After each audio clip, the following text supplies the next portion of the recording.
Seeing as how the time is 5:31, I'll call to order This meeting is being recorded. Thursday, November 19th iteration of the Norton Select Board. Let the record show that all 5 members of the board are present. Michael Toole is having video issues, participating via audio, and the town manager is online as well. Welcome, everybody. Hope you're all doing good on this chilly, chilly Thursday. Winter has arrived. First item on the agenda tonight are license renewals. Hey, Jack. Yep. I'm sorry, if we can go out of order and skip down to number 1 under new business, only because we only have Amy with us for a short period of time. She has another commitment.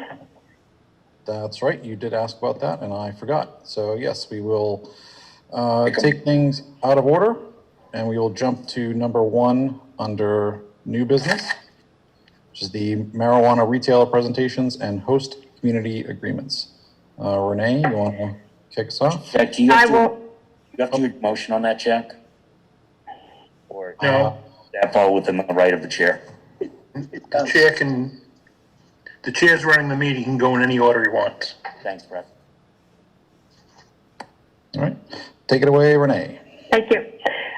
So bringing back, I know we talked about this last meeting. It feels like it's been a month, but we have negotiated, myself, Mike, with the assistance of Amy. And Amy, again, thank you so much. She's been incredibly helpful and informative through this process. But we were able to successfully negotiate the 3 host community agreements that we talked about for the applicants that the marijuana retailer subcommittee recommended. So our next step and what we'll do here tonight is I see 2 of them on. I don't see the 3rd.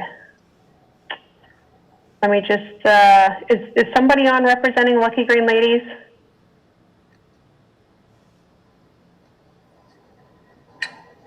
Okay, I don't see anyone.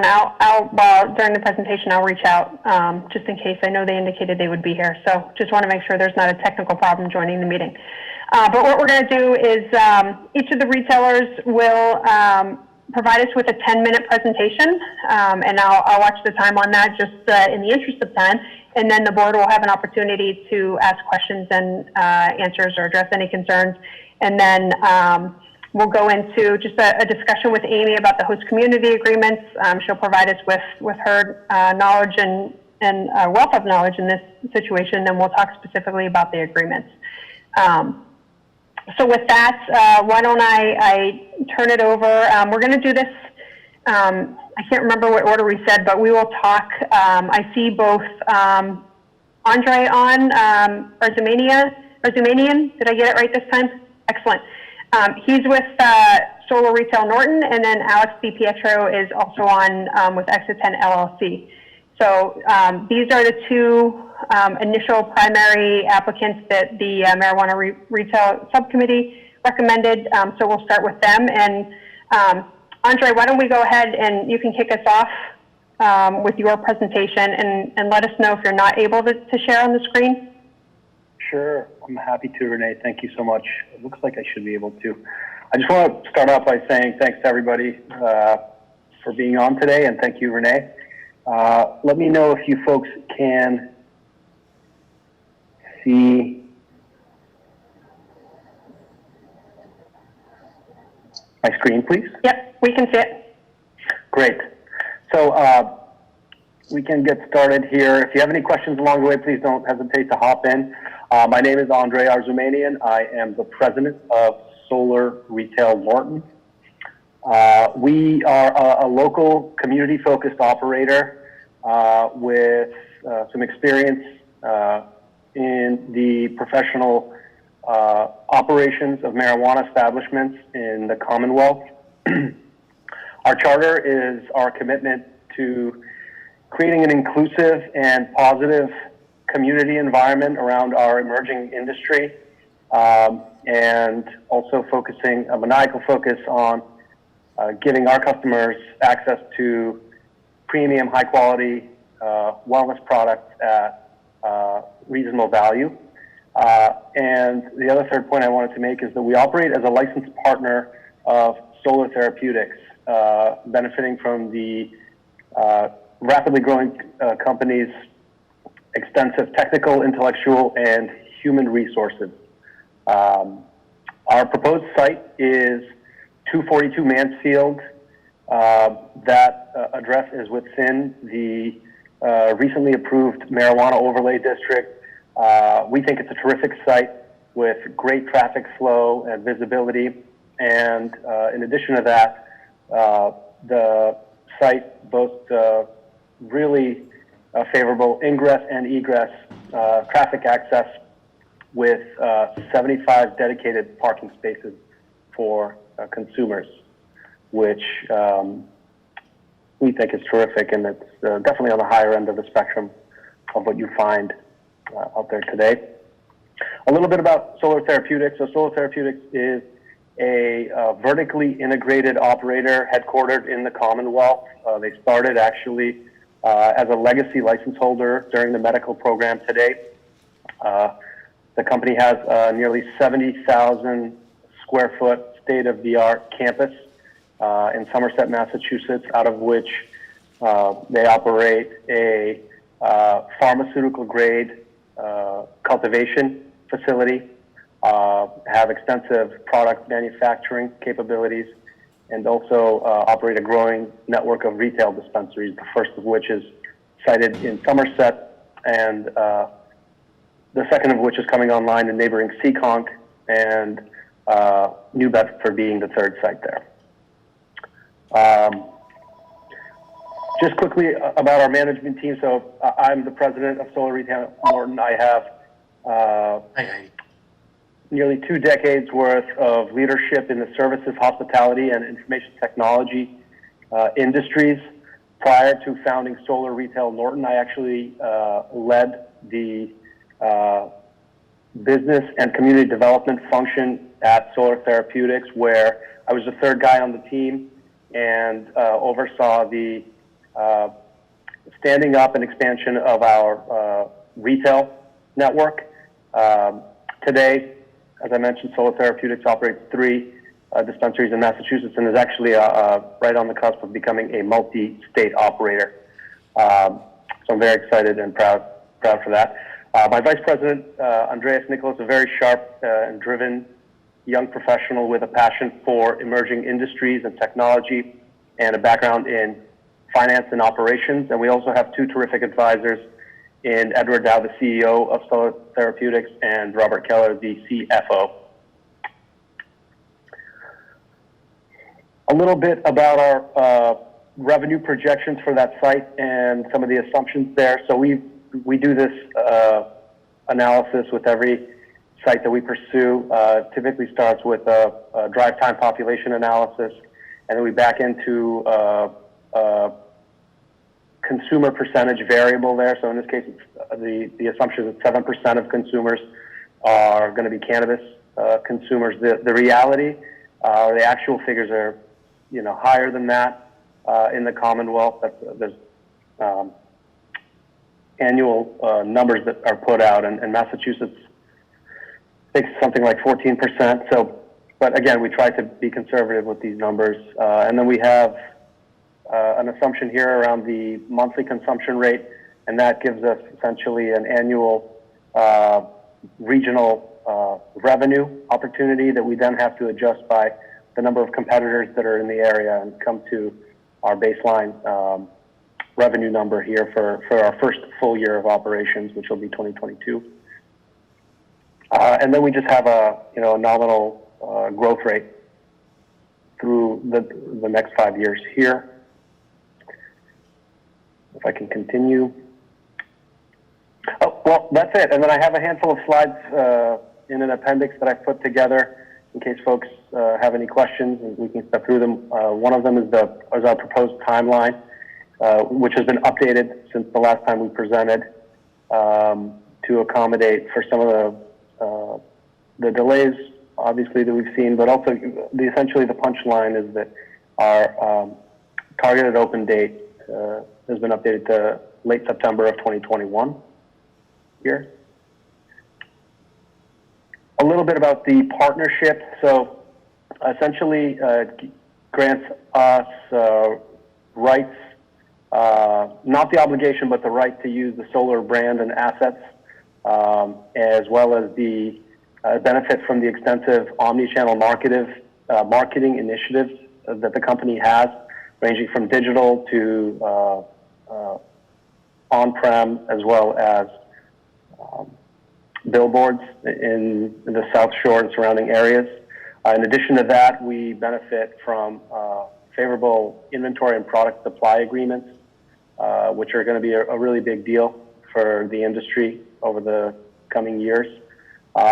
In addition to that, we also get to stand on the shoulders of the companies, all of the work that the company's done from ERP and systems and information and planning systems, along with compliance and the IT systems and tools that the company leveraging today, as well as all of the standard operating procedures and support from the principals and the rest of the team at Solar Therapeutics.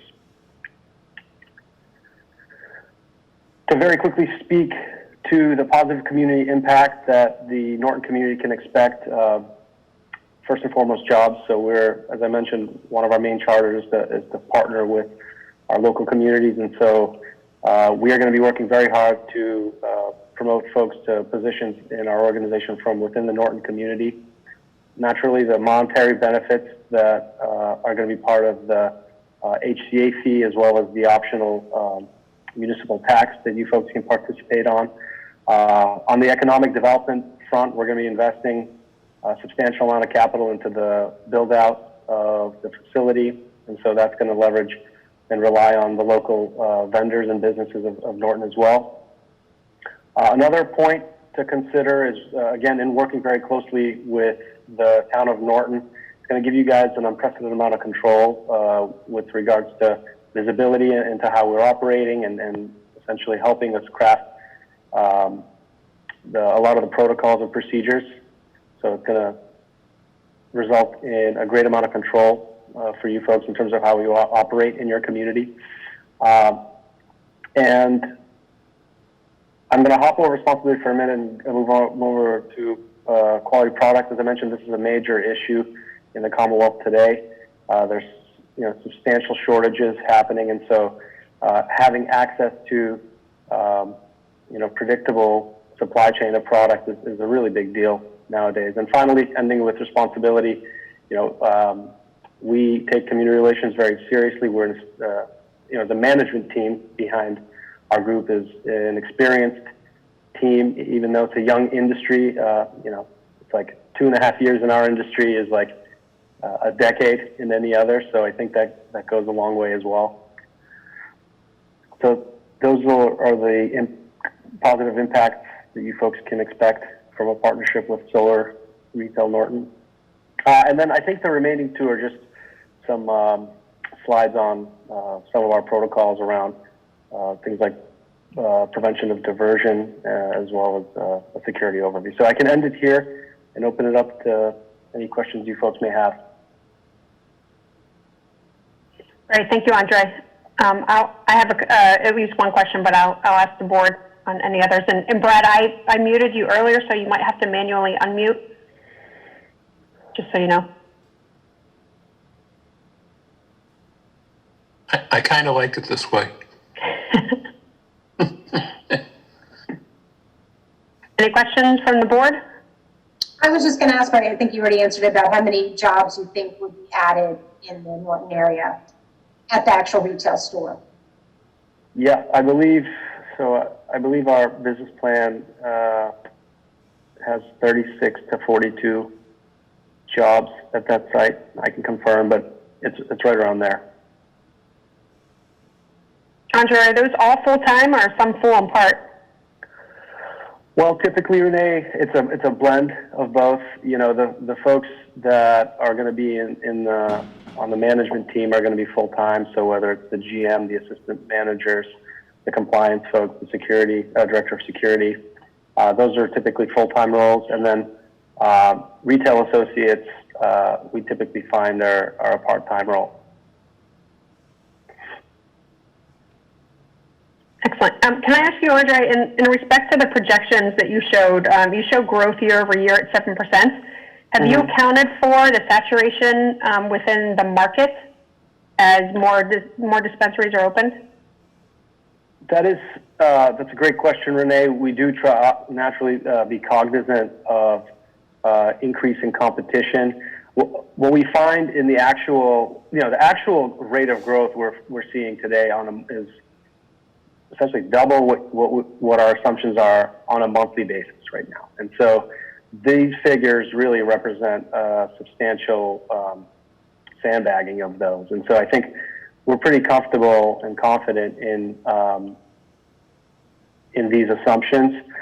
I think the other thing is that, naturally we have a pretty good visibility into the pipeline, but it just takes, it really takes a long time for folks to make it through the process. And, a good number of folks fall off during that period. So just because somebody started an application doesn't mean that they're necessarily going to be able to make it all the way through and actually successfully open. And so, I think that I'm cautiously optimistic about these projections, and we wouldn't really present something that we weren't comfortable with. Great.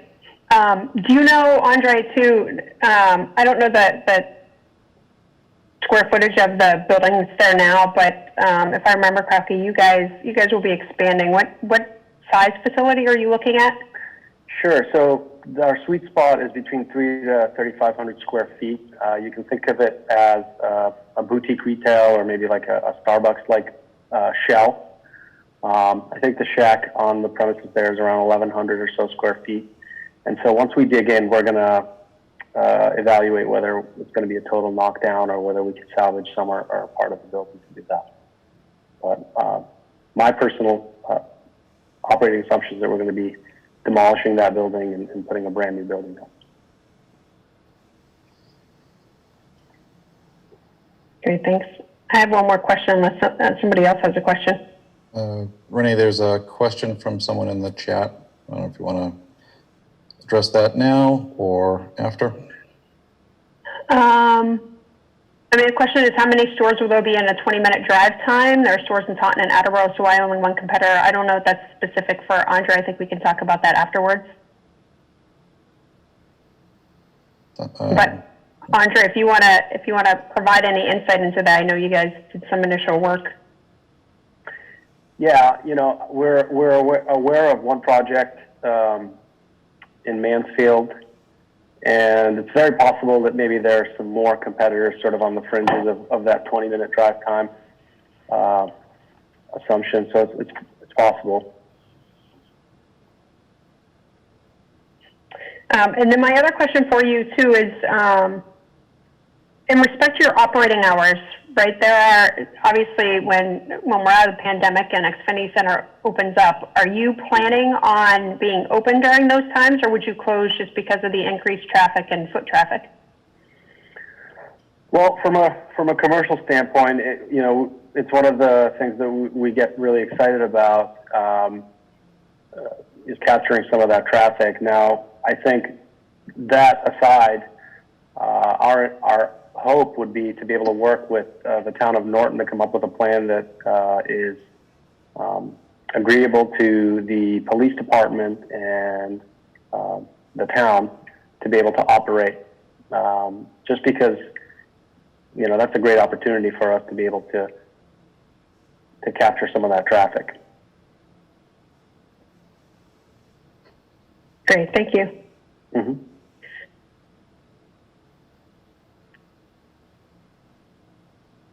Anyone else from the board? Questions? Comments?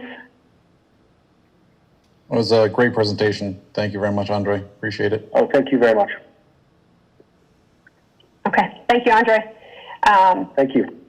So we'll go over to Andre, if you could stop sharing there. Alex? So Alex is with Exit 10 LLC, and the location is off of Exit 10, obviously. He'll talk more about that, but Alex, I'll turn it over to you for 10 minutes. Can you hear me okay? Yes. Great.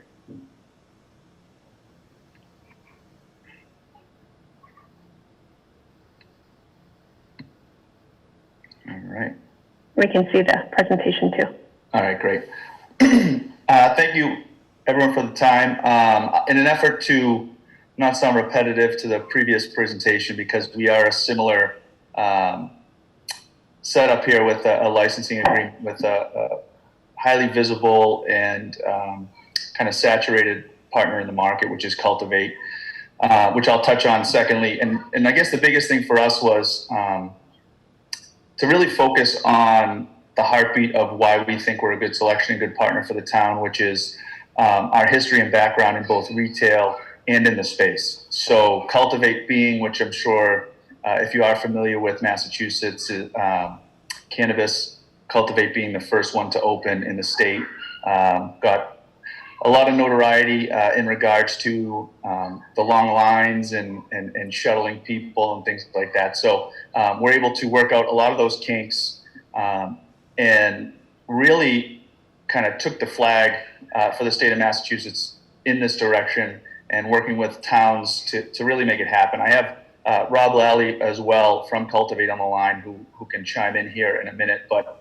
kind of we're representing both sides of this coin. So while the name is Exit 10, which is, as Renee pointed out, an obvious identifier of our location, specifically in the Condyne property, in the retail space there, we will look and feel everything like a Cultivate. So when you go on to the website, cultivatemass.com, you will see it as a fourth location, similar to what Andre before had insinuated with the solar name, being able to leverage all sorts of KPIs, marketing, the brand name. And in this case, a lot of times what you'll see in the space is just product, right? Product awareness, because it is seed to sale in the state, right? So you will have to, and I think it's something that people don't necessarily acknowledge as part of this, and we'll kind of touch on that a bit in the second portion, is product. And Andre touched on it before. Having access to a supplier, both from a manufacturing standpoint as well as an overall supply standpoint, right? Because this is an ever-growing market, and as competition continues to open up, not everyone has access to the supply, right? There are retail-only locations. That's what obviously we're going for here. So you need that steady supply, and there's a huge demand, as you can see by projections, but there isn't a significant supply. So it is a real problem in the space today, and it will continue to be a real problem for at least the early future, because it is extremely expensive to open these grow facilities. It includes marketing, product development, manufacturing. So all the knickknacks and gummies and cookies and everything else you see as part of this, it has to be developed by that brand, which today Cultivate owns and operates 2, soon to be 3 retail facilities, both medical and adult use, with 2 different grow facilities, which I'll touch on now. But I guess the crux and main point of why we think we're a good fit is we have a history in retail. This would be a wholly owned business by my wife and I. We have a history in retail through franchising. My wife's father started Dunkin' Donuts almost 50 years ago in the business. He actually helped open one of the original ones in Norton, so that's my little tie to Norton there. But we still have family that own and operate the stores in Norton, but this would be a wholly owned operation by my wife and I. Today, we have roughly 130 locations in 3 different states, well over 2,000 employees, which, taking cannabis out of the equation in any business, for us, it's something that's easy to add to our overall operations, right? You talk about payroll, you talk about insurance, you talk about operating in a pandemic, right? We operate in a pandemic today. So understanding what those rules and regulations are, what employees' needs are, what towns' needs are as it pertains to making sure that we're not only abiding by state laws and regulations, but working with towns to institute safety measures for our employees that, are above and beyond based on what town needs and regulations are. So we totally understand retail today. So if you add cannabis back into the equation, which is a separate layer of oversight, right, because of all the regulations involved with cannabis as a whole, that's where we kind of are really going to rely on our licensing partnership with Cultivate. So Cultivate will have a licensing partnership with us. No ownership in the company, so we'll be wholly owned by my wife and I.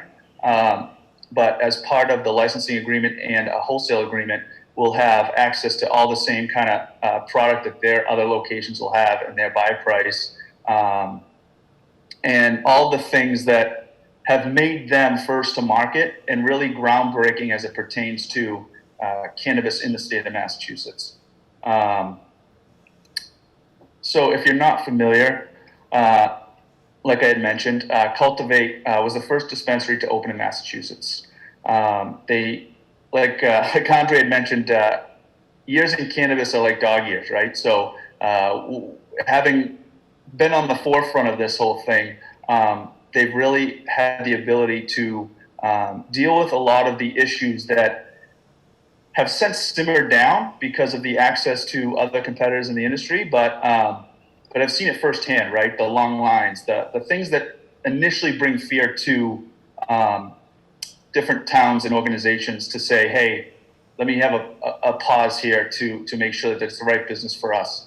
And they've gone through those headaches. So part of doing that was working very closely with police departments. That's why the first thing we did was sit down with the chief of police in Norton. We sat down with the fire department. We had these conversations. What can we do for you? What do you need from us? And we do these things in our business today, right?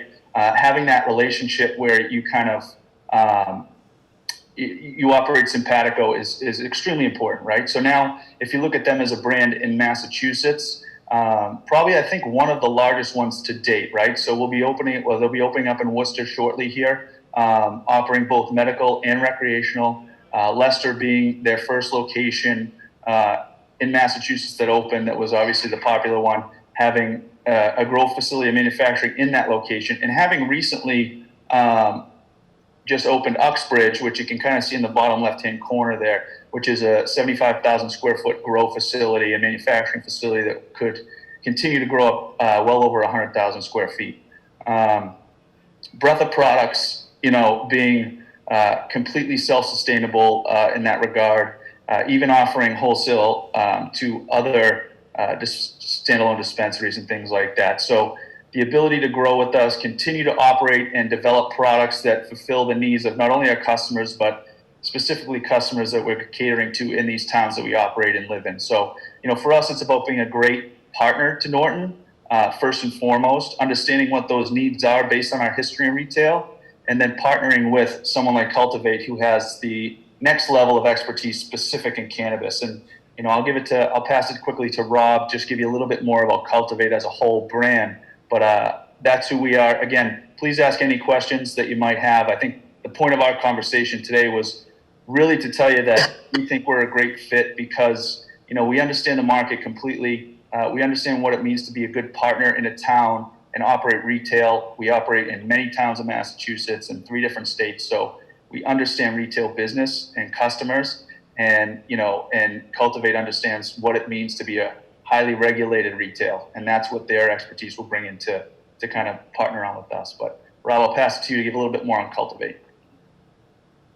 Thank you, Alex, and thanks for having me tonight. My name is Rob Lally. I'm one of the founders of Cultivate, and we're super excited to be partnering with Alex and his wife. I really think you rarely find somebody with so much retail experience and then having the ability to then marry that up with our experience in the cannabis world is really something unique. Tomorrow is our 2-year anniversary. It seems like it was many dog years ago when we opened up Leicester, which is a fully vertically integrated facility. So we do both medical and retail and adult use in Leicester, but we have over 100,000 square feet of retail processing and production in the state of Massachusetts. And so we have experience in all aspects of cannabis here in Massachusetts. Excuse me, Rob? Yeah? sorry to interrupt. I just want to let you know that you have about 30 seconds left for the presentation. So if there's anything that you wanted to end with, now would be the time. Yeah, sorry. All right. So I will tell you, the one thing I will underscore, and I think it's really critical, is that I come from a retail background, a family from Massachusetts, family-owned business.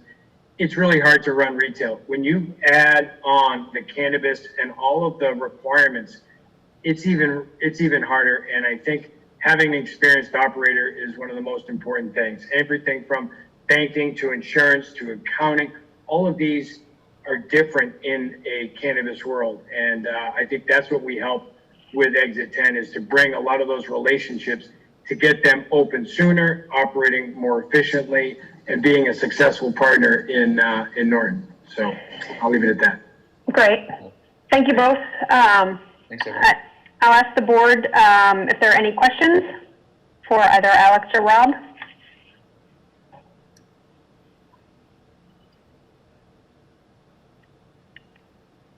That's just an image of the proposed location, just to clarify. So Alex, I actually had a question on the location. What's the time frame for that building to be available? Because right now there is no construction at that location. Yeah, so everything that we've been discussing and have discussed up to this point is that we're still looking at roughly, give or take a year from now. It's projected at the end of August of 2021, which for all intents and purposes lines up pretty well with our expectation around assuming we would be awarded an HCA, getting through the permitting process and things like that.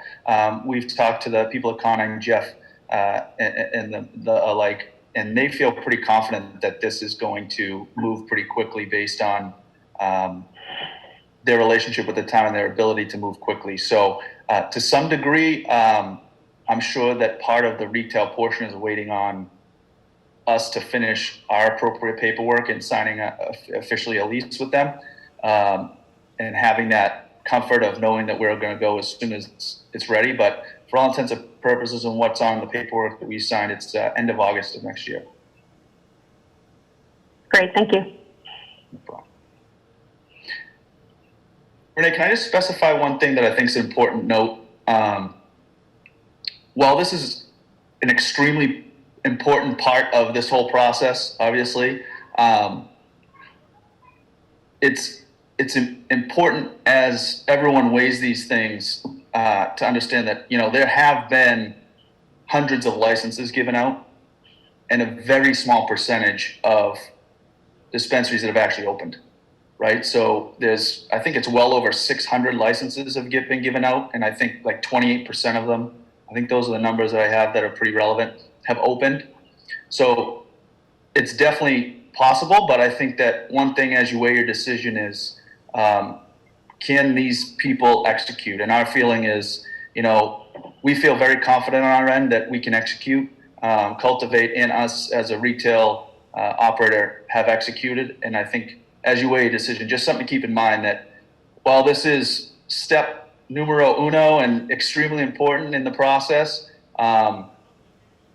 it's a long way ahead to get the doors open, and it's important that as you make a decision that you feel confident in those people as people that can execute in the retail space. Thanks, Alex. Any other questions?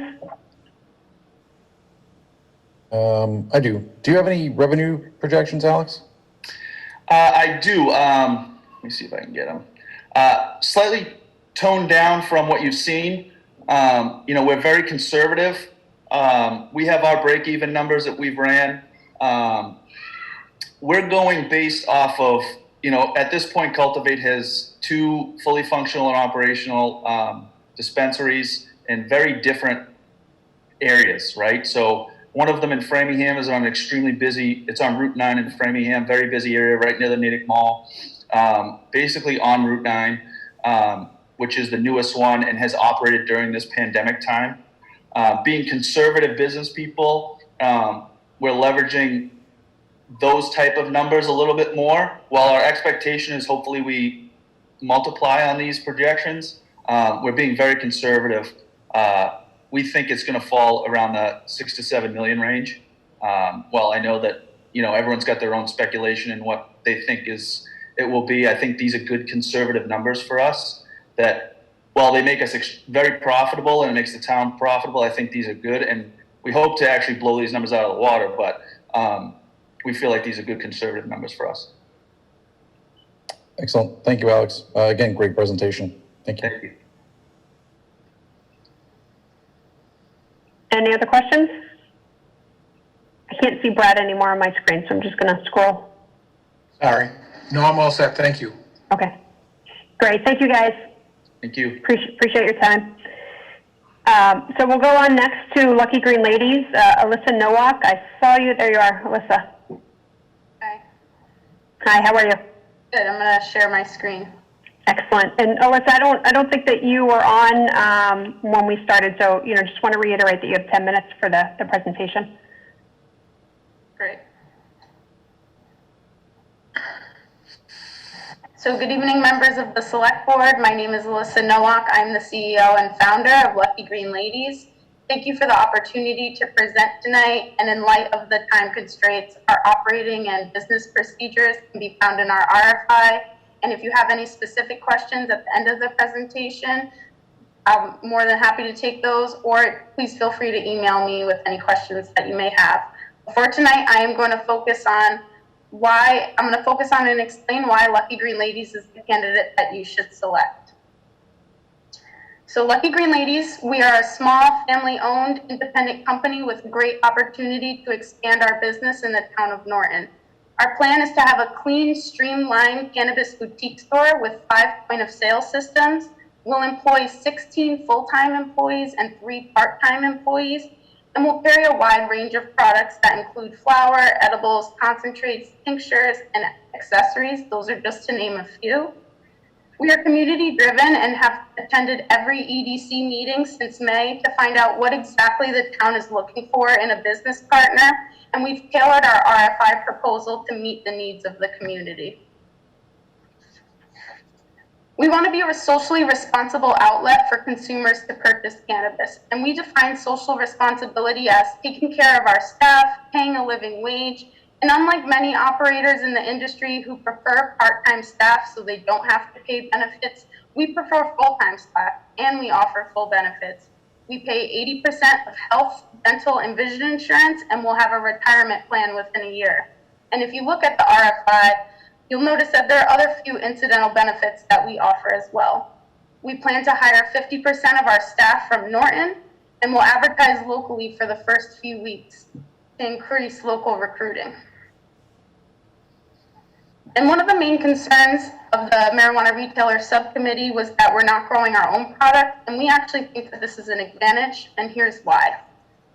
As an independent retailer, we have less risk. If we grow ourselves and there's a problem with our grow, our primary supply source is in danger. And what's special about having different suppliers is it diversifies our product line and gives consumers greater variety. And that's really attractive to customers and will attract a broader customer base. And we believe as an independent retailer, that sets us apart from our competitors. And while lack of supply may be a concern now, and was a concern in the earlier stages of retail marijuana, that was largely because of the delay cultivators face in getting product to market after becoming licensed. The opening process for a retail store is much faster. Cultivators must actually grow plants, which takes time.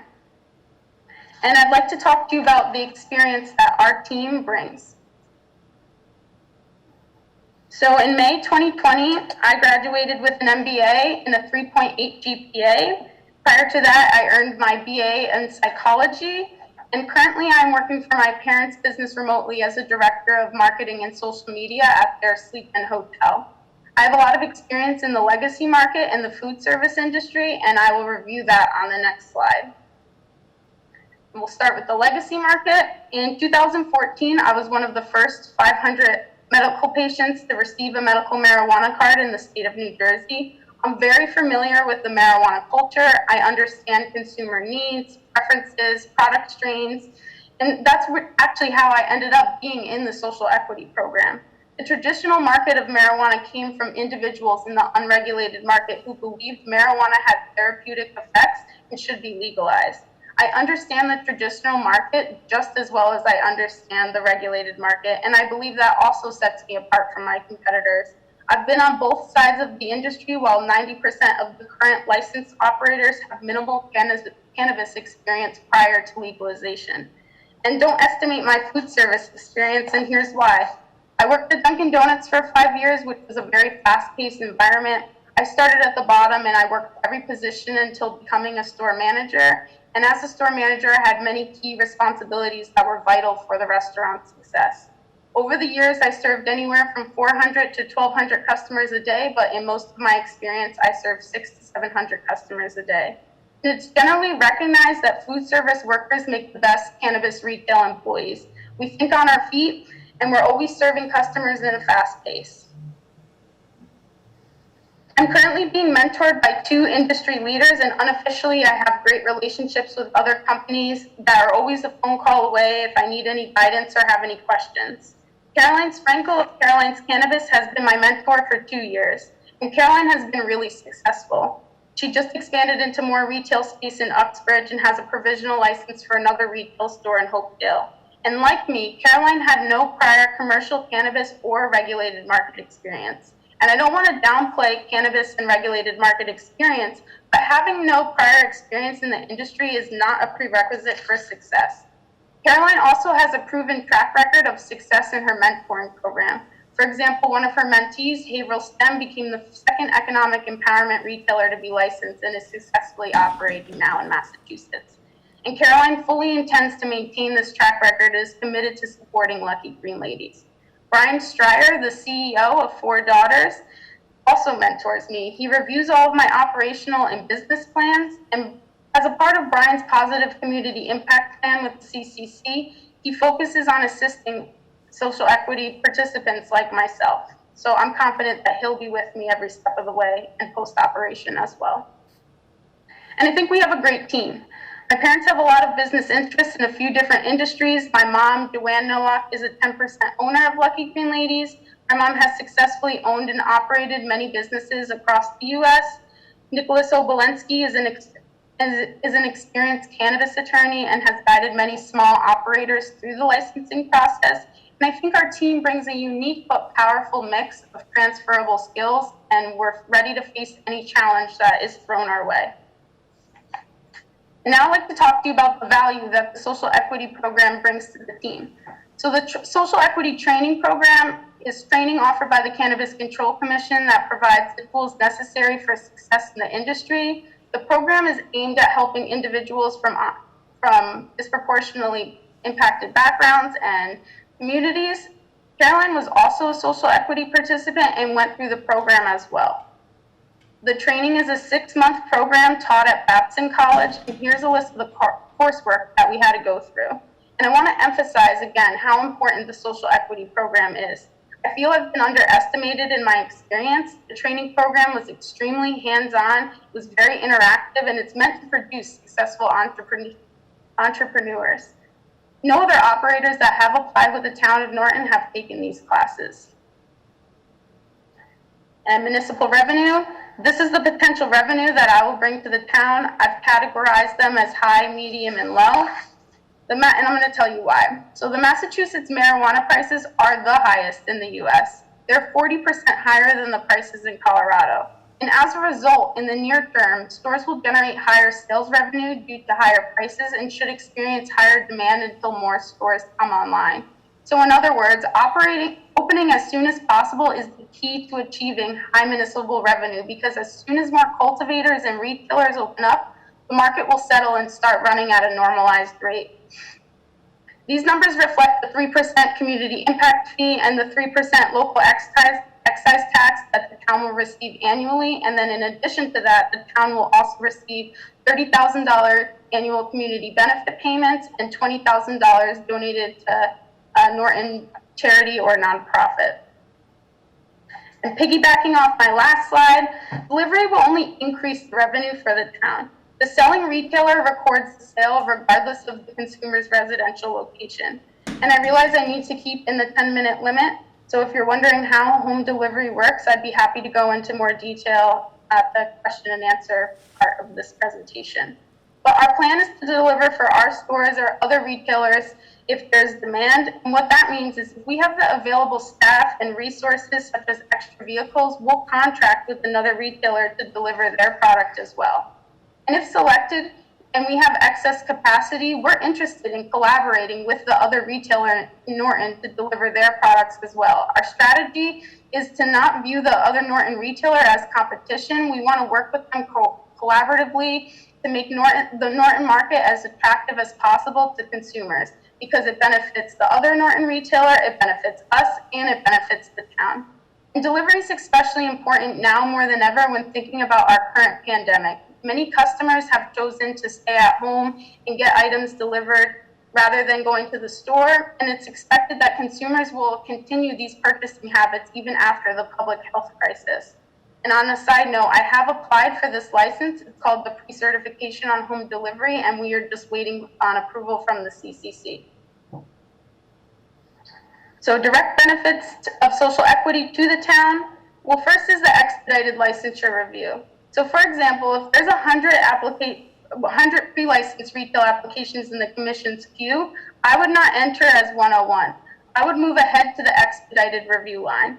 Another benefit of the social equity program is for the first 3 years, equity participants have exclusive access to home delivery licenses. And that means a delivery company must have a 51% owner who is social equity or economic empowerment for the first 3 years in order to even get a license. And this 3-year period begins when the first delivery company becomes operational. And if anybody was wondering, there's no current delivery company that's operational right now.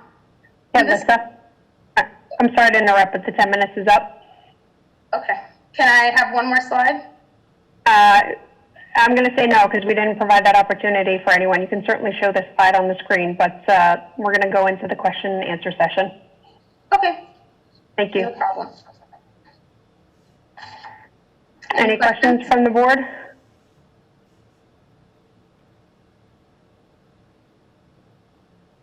Hi, Alyssa. Hi. I just want to say, I love that you started with the focus on your employees. I think that says a lot about company values right there. So I did notice that. And again, great presentation. I think you did awesome. Thank you. Thank you. So Lisa, I actually have a question. I'm glad you switched to the screen because that's what my question's on. I'll go back. So this location is within the Great Woods Marketplace, and it's one of the storefronts within the I don't even know what we call this other than like a shopping center.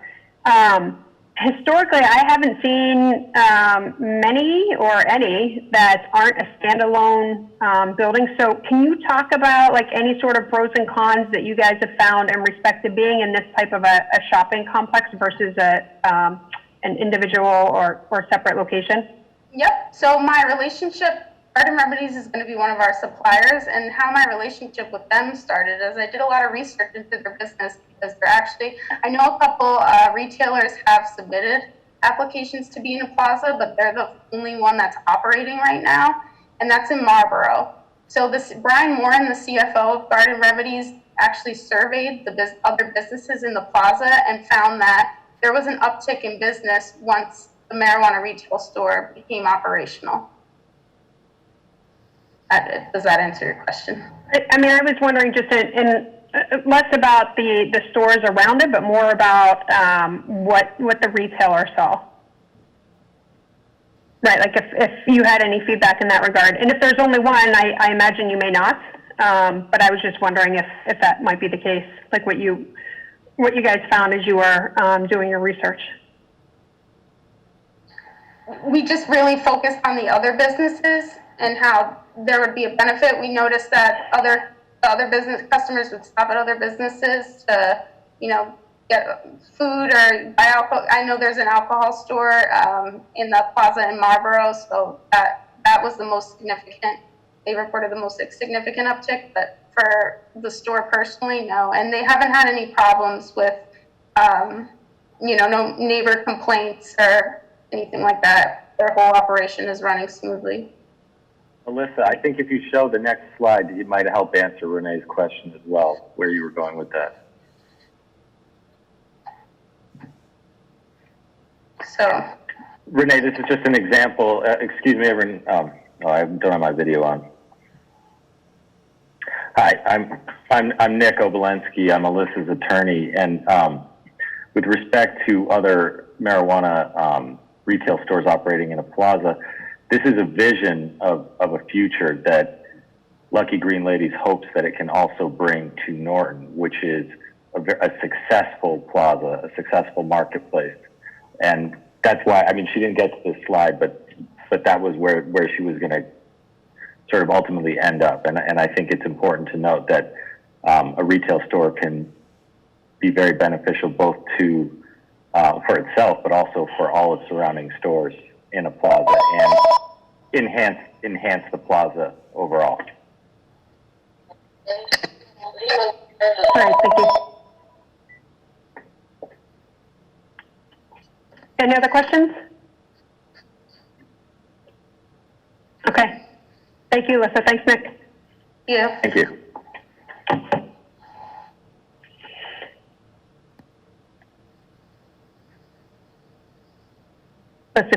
Thank you so much. Amy, I was looking for you on screen. I couldn't see you.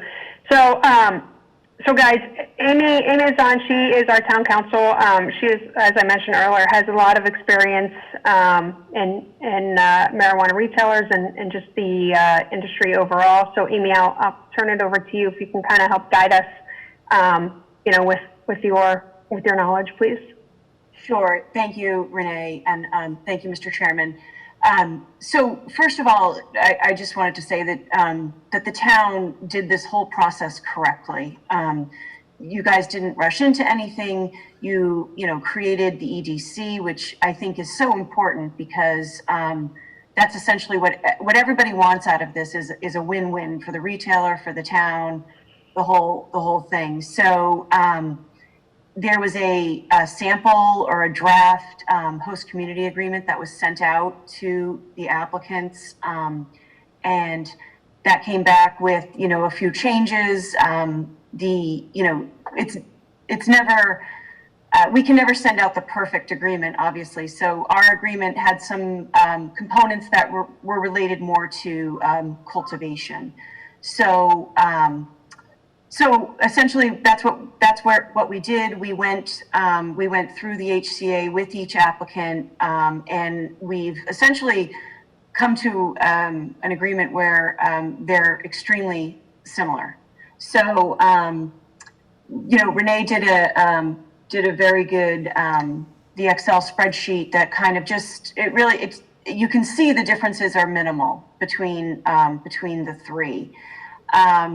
And so with regard to all three of them, I would say that they're all, they're very positive for the town. They all are offering the 3% community impact fee, and then they're all, offering some annual community benefits to the town.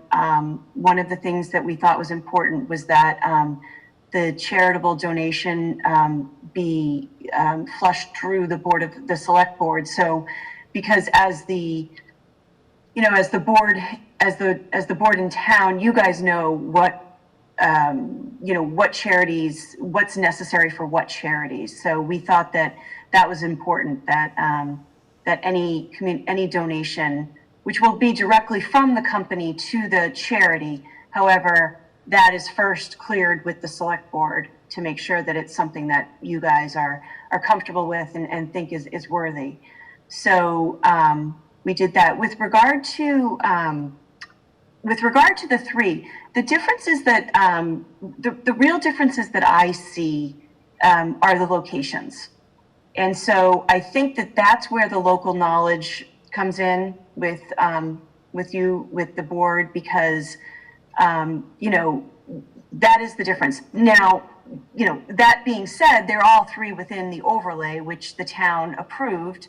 So the overlay was not something that, that wasn't taken lightly. There was pre-town meeting work on that. And then, it went to town meeting for a 2/3 vote. And so, they are all located within overlays. However, they're different. For example, you have a freestanding location, you have, a retail location. One thing that's important to note is that they will all have to get a special permit from the planning board pursuant to the zoning bylaw.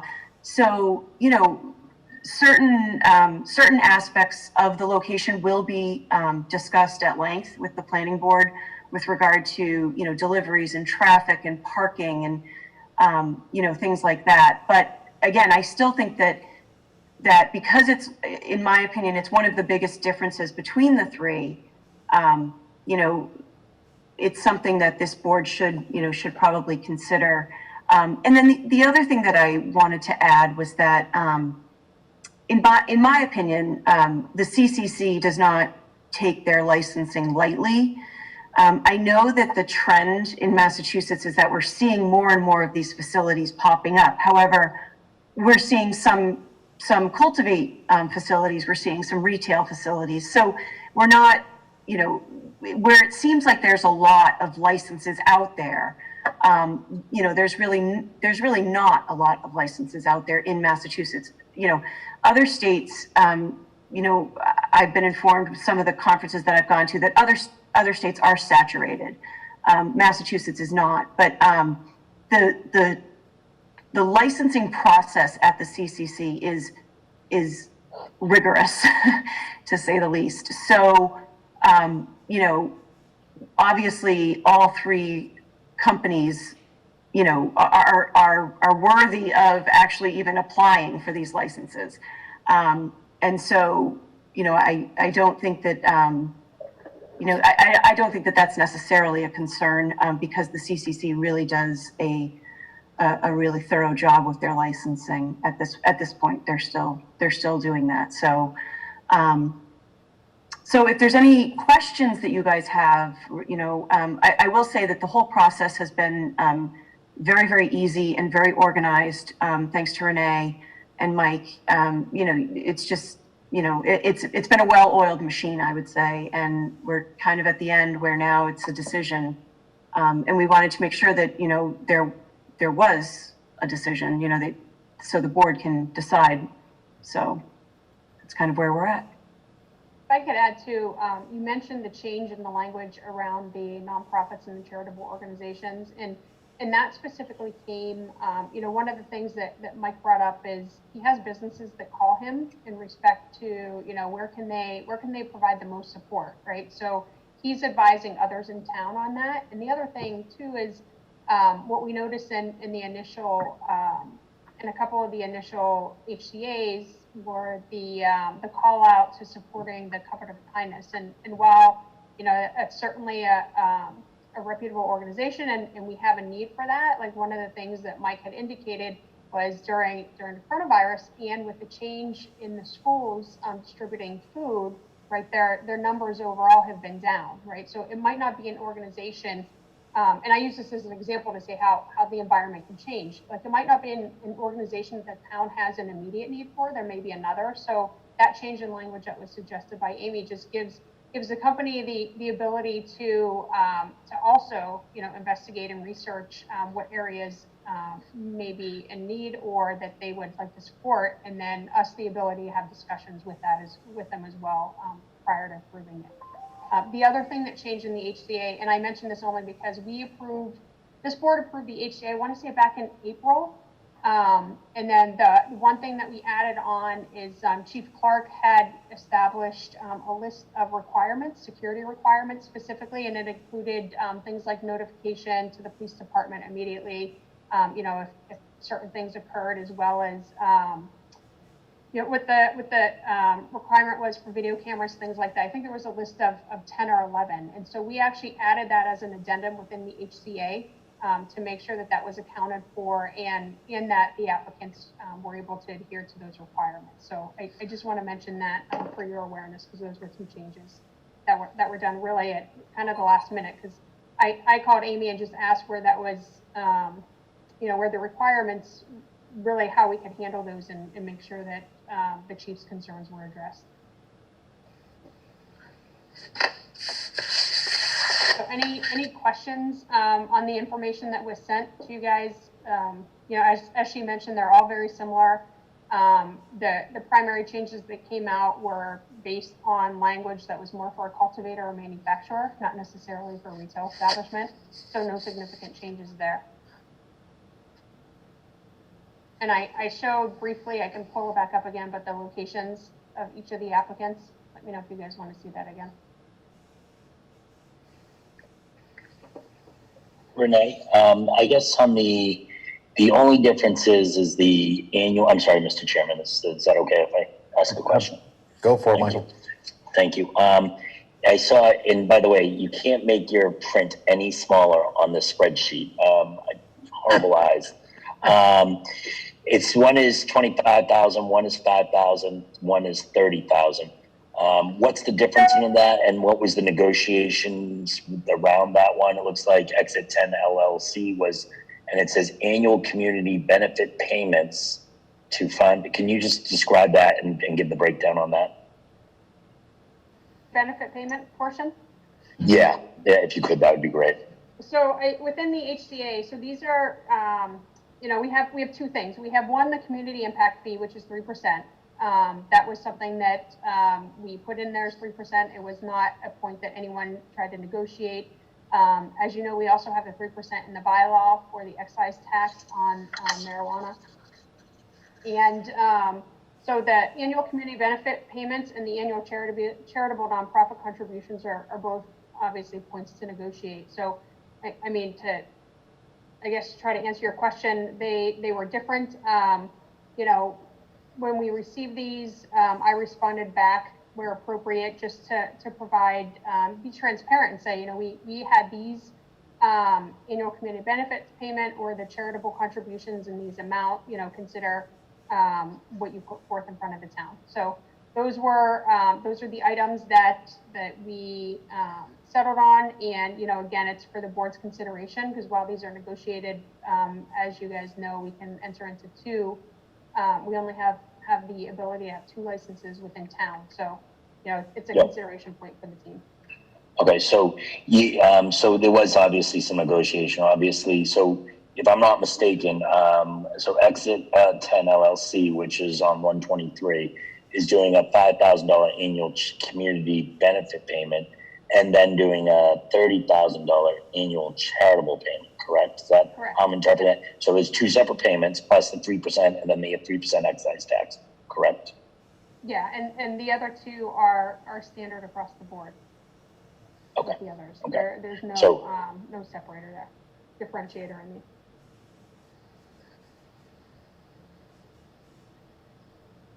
Michael, So no, I'm here. So I just want to make sure I'm clear that I want to make sure I'm not interpreting it as like there's only one $30,000 payment. So let's take Lucky Green Ladies.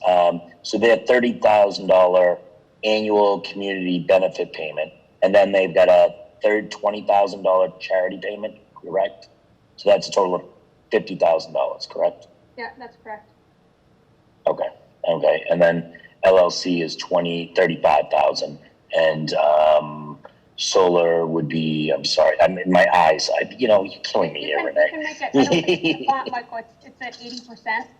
I think the Excel's at 80%, so you can just make the Excel bigger. I see Brad printed it out. Is it really small? So just so you know, Very small. I'm looking at a printout too. Me too. It's very, very small. Just to jump in for a second, the difference between the two. So the annual community benefit payments are payments that are that come directly to the town, and those payments are to be used for substance abuse programs, mental health programs, counseling services, things like that. The annual charitable donation is a donation made directly from the company to the charity. So therefore it's, it's beneficial to the company because they would get some tax relief. Perhaps. And as I zoom in with my iPhone to look at the top thing, it's actually described on the top. Yeah. I couldn't see it. I apologize. So I just want to see just to explain the differential. So that helps. Thank you. And again, just to make the board aware, it's extremely common to have the community impact fee, the 3%, and then to have these two donation amounts. And Amy, it might be worth too, I know we talked about this in the past, but similar to Michael, what's up there about what those payments are used for, the community impact fee is very similar as well, right? It focuses on the impacts to the town, the infrastructure, law enforcement, fire protection, things like that. So that it's not, I don't want anyone to have, the misunderstand, like this isn't like a check that they just hand over. Like these funds are used for specific services, based on what's listed within the HCA, and I don't know if it's a CCC guidance, Amy, or not, or if it's just standard practice. And so there's some DOR alerts regarding it, and but you are correct. It's something that it's the community impact fee, the 3%. Is to counter any impacts that you have to roadways, some traffic signals, extra lanes, and then police and fire are very common. And Renee, one more question, and I apologize to the other members. I was on the EDC and I know all this. What were the forecasts again for the additional delivery? Do you remember, Renee? Were there any forecasts for the delivery component if we went and did it with Lucky Green Ladies? I don't remember delivery forecasts, and there was one other applicant too. I want to say it was Solar that had the potential for delivery as well within their business plan from the RFI, but I don't remember projections. The projections are one of those things too. I mean,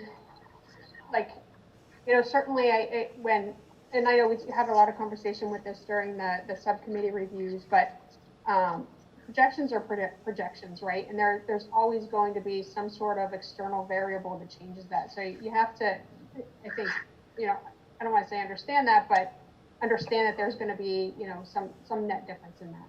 Whether it's saturation, whether it's a pandemic, right?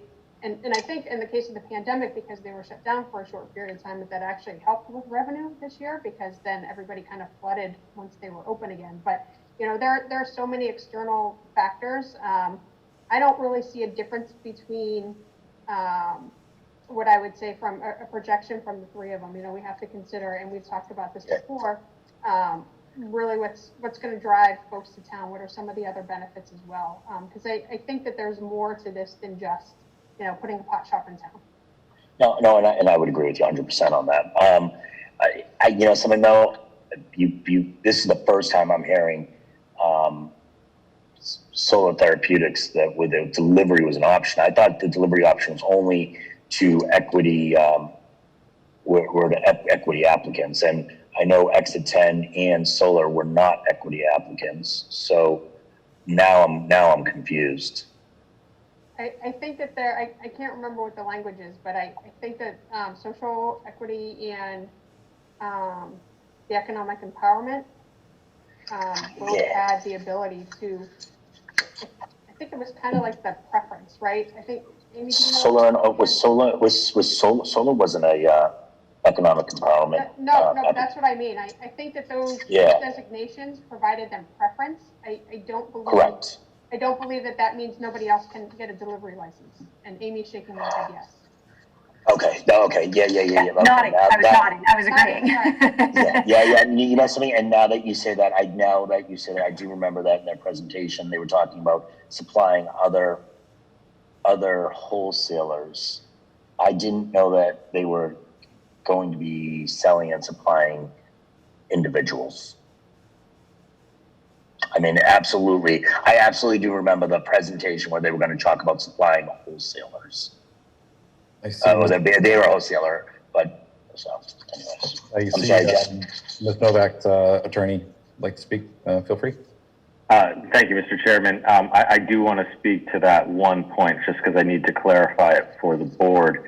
Delivery licenses will not be available to anybody who is not a 51% social equity or economic empowerment applicant for the first 3 years following the first delivery entity being operational. So if 51% of the company is not controlled by a social equity applicant or an economic empowerment applicant, they will not be able to participate in delivery. And the draft regulations have not changed. If they started out, the first draft regulations on delivery discussed a 24-month exclusive period. That was increased to 36 months.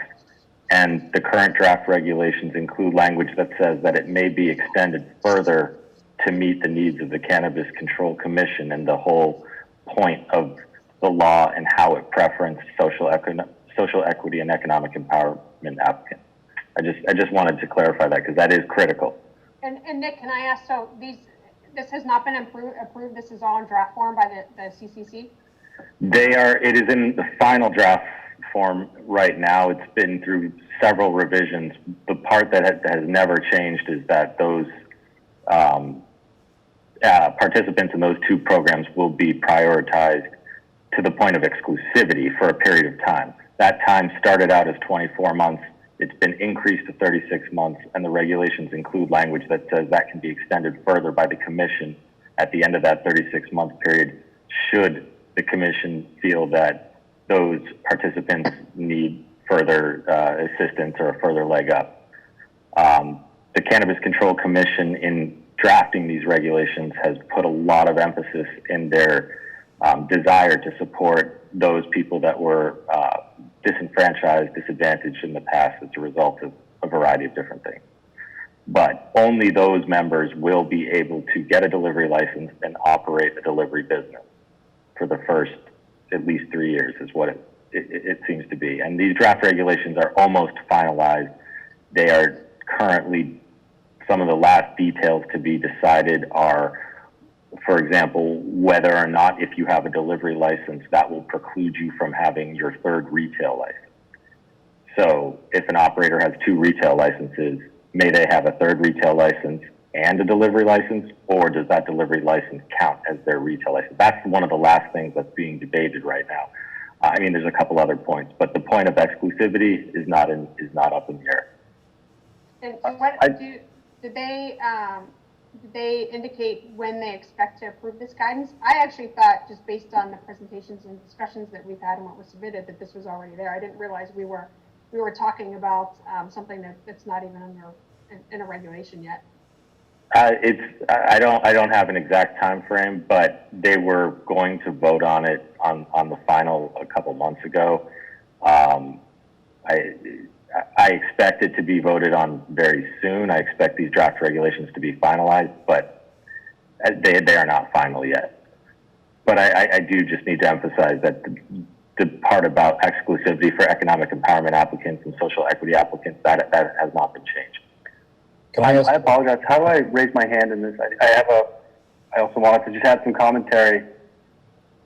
One second. We can't, you should be able to raise your hand at the bottom, but Jack had a question. Can you give 1 second, then we'll go to you? Of course. Yep.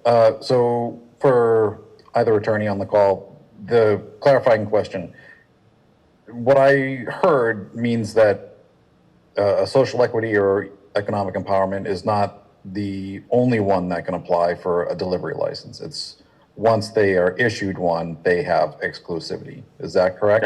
No, they are the only ones that may apply for the first 3 years. And that, I would have to agree that provision in the regulations, in the iterations of the regulations, really hasn't changed.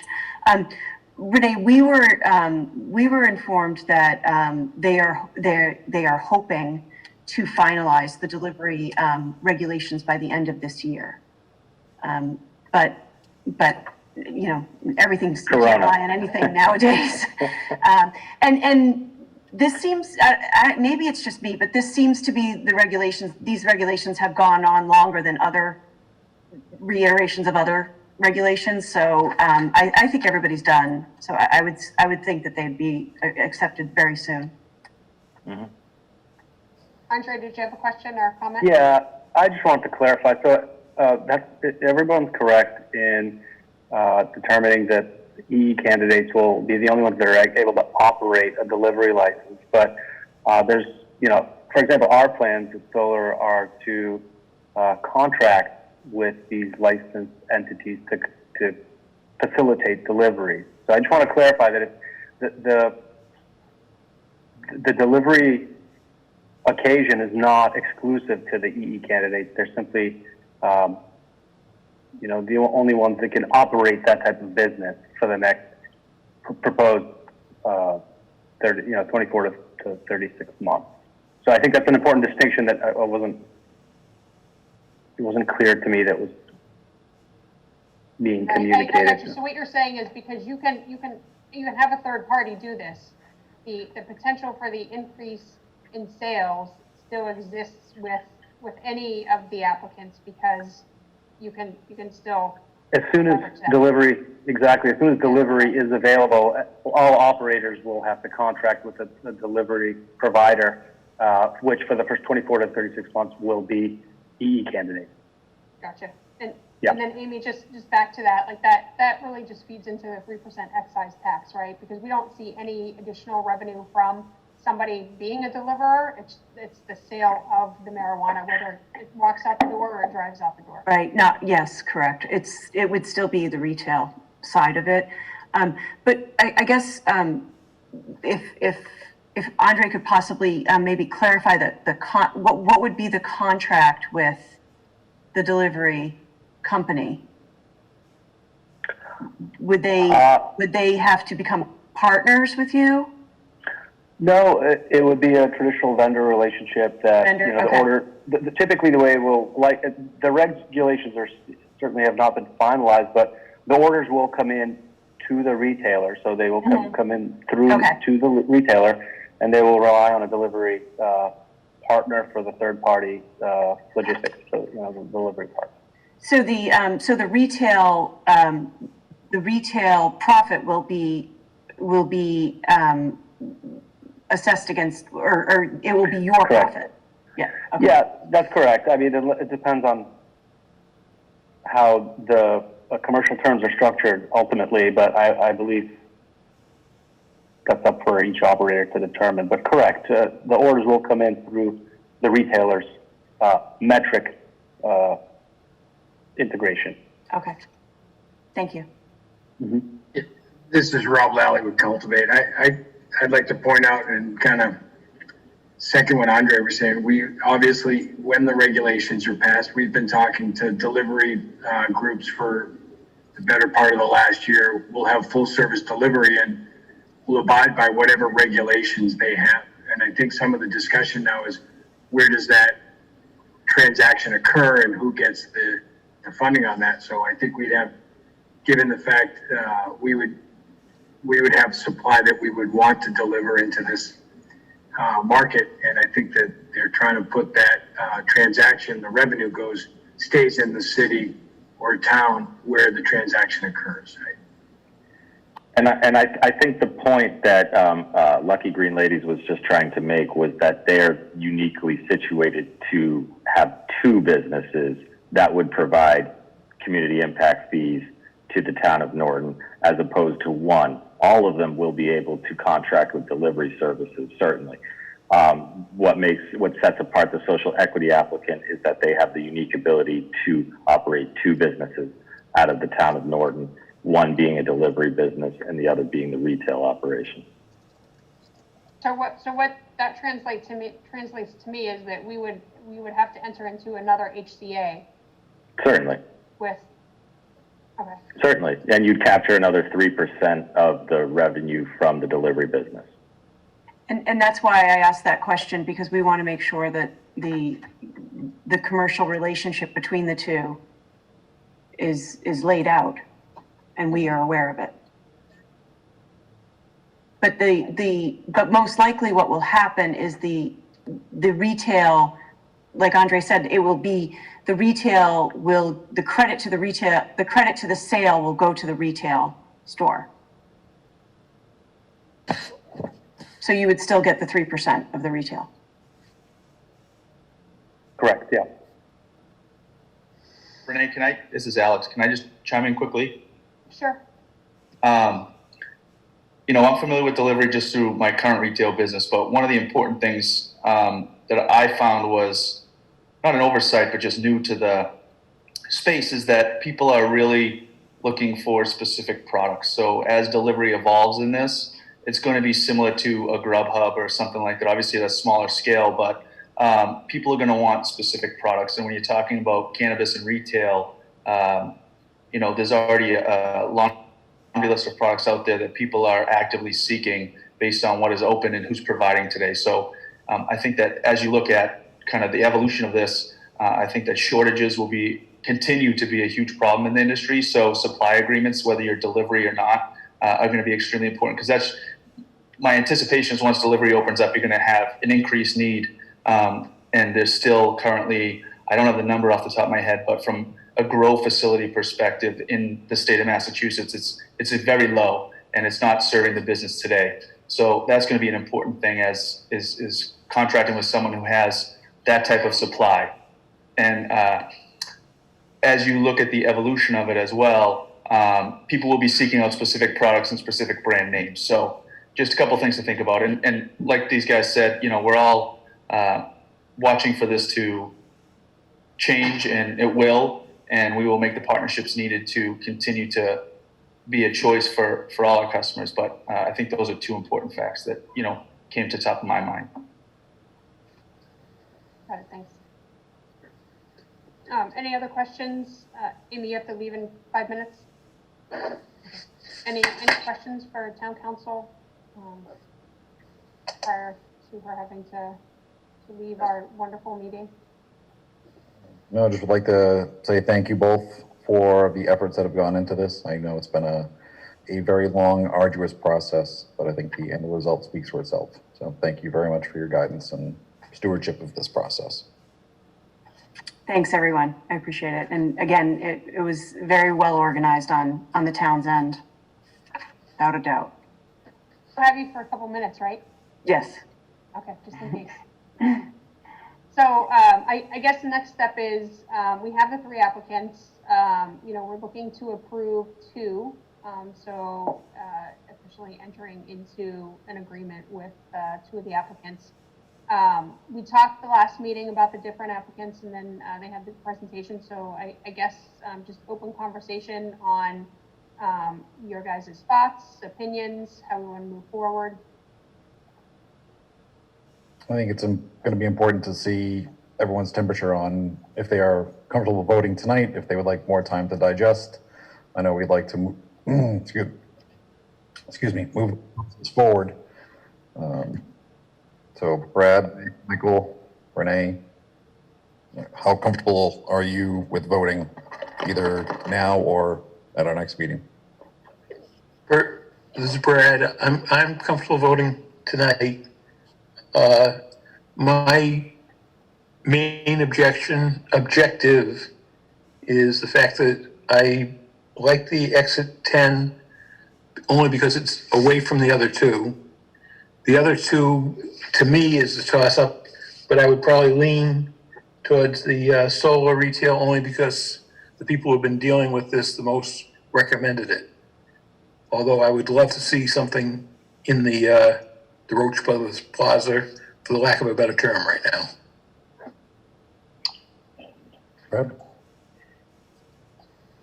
For me, can you hear me? Yep. Hear you. For myself, just for another perspective on Brad, and he kind of said it, I like Lucky Green Ladies.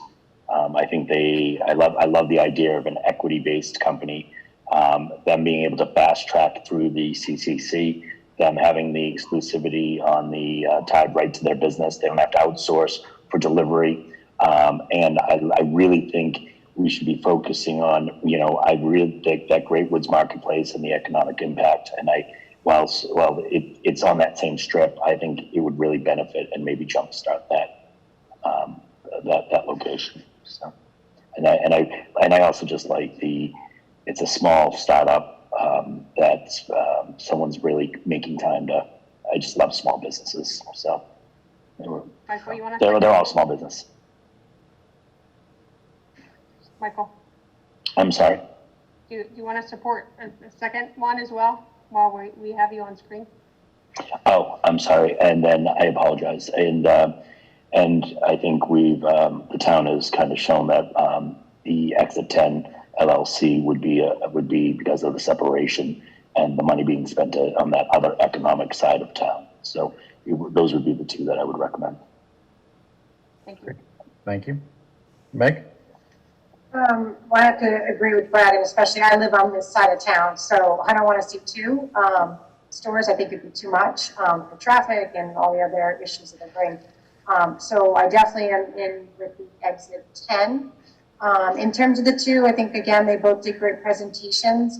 But my fear is, that the plaza has been such a nightmare from a long time now. And if we brought something in and it didn't do well, it's just yet another failed business in that plaza. And I'm not sure that that's a startup is what I want to put in there.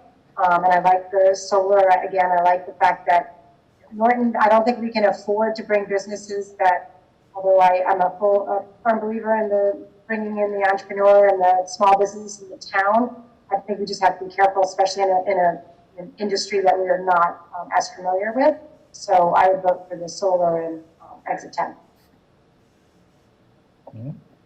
Renee, what are your thoughts?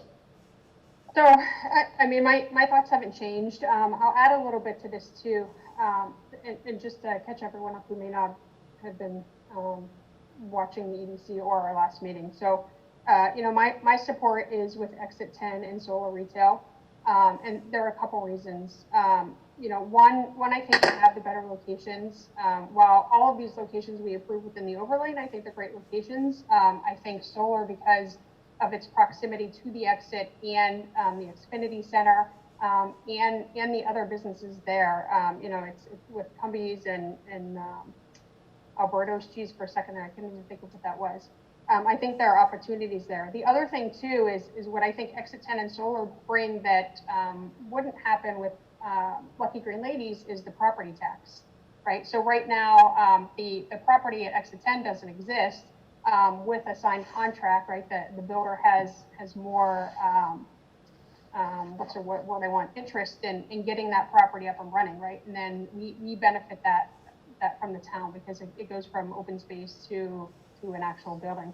Similarly with the location at solar, right now it's a very small building, the property tax is low, but you put a new building on there to meet the needs of a retailer, and it's another source of income for the town. The other thing, what I agree, and I'll be like perfectly honest here from a perspective of being a lesbian and being a female. Like personally, I want to support Lucky Green Ladies, but my position here isn't to represent my own personal thoughts. It's to do what I think is in the best interest of the town, and I think with these being the two, having us embark on this, and these two being more mature in the industry. I think that the sustainability is there, and I feel more comfortable that this is a long-term better decision for the town. So those are my reasons with supporting Exit 10 and solar. Thanks, Renee. So for my part, I think while all three did a fantastic job, and all three would bring a lot to town, I think Exit 10, being on that side of town, makes total sense. And as for the ones on the Mansfield side, I think where we stand in relation to the other communities nearby us, we have supposedly a shop coming in Mansfield at some point on Mansfield Crossing. You have things in Attleboro and Taunton, all over now. We're behind the eight ball, right? We've not been able to do or to get the process going forward. Whereas I see Exit 10 as a fairly steady bet. I think it would make a lot more sense to take perhaps a riskier choice and go with Lucky Green Ladies that may not have the business acumen, but with the speed to market, the exclusivity of delivery alone, for me, are enough to set it apart and say, okay, let's take a stab at this and see if we can capture some of the surrounding market for a while to help catch Norton back up to some of the other communities that maybe got out to an earlier start.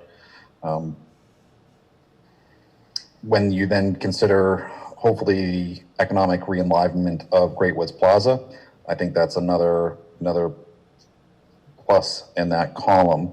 I know, as Meg said, you know, if that goes down, it's another business that's gone down there. But same with the mini golf. That's been, I think, a few things, at least in the past few years. So I don't really find that to be a compelling argument there. If it goes down, it goes down. But if it's successful, it becomes a draw for far more than one or two businesses there. I can see candy shops, or, you know, Subway maybe moves in there. There's a lot of tangential markets that I think would benefit from being close to there. So for that reason, I would go exit 10 and Lucky Green Ladies. And I would strongly request, or strongly implore you to consider taking a risk with that second location and doing something that could really set us apart and catch us up to the rest of the area. So our tally marks are 5 for exit 10, 3 for solar retail, and 2 for Lucky Green Ladies. We need to reconsider after my impassioned plea. So has anyone? Here, Mr. Conway. Well, I love the candy store reference, especially given that, you know, gummies will be sold. I appreciate your argument, but you know, I still believe long term, especially with the financial situation that we are in with the town, that I'm less risk tolerant right now, right? And that's my position.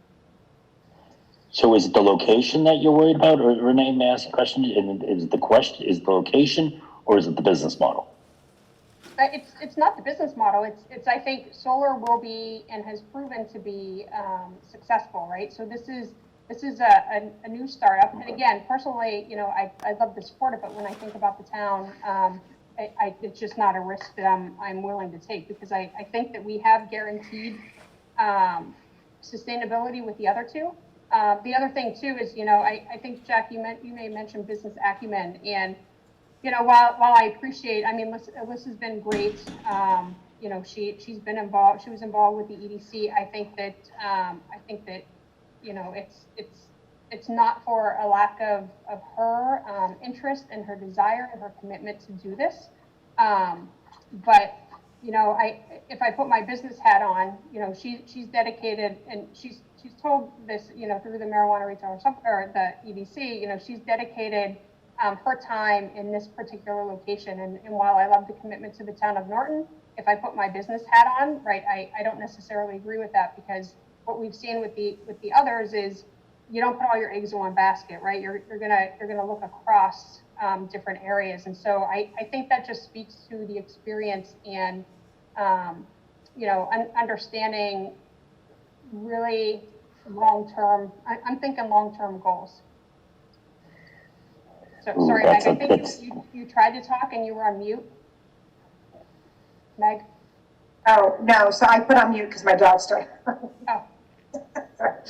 Oh. If I could say, while I would welcome something going into the marketplace, I think the size of the Roach Brothers the layout of the Roach Brothers market itself would lend itself to another market if there were vacant built slots on either side of it.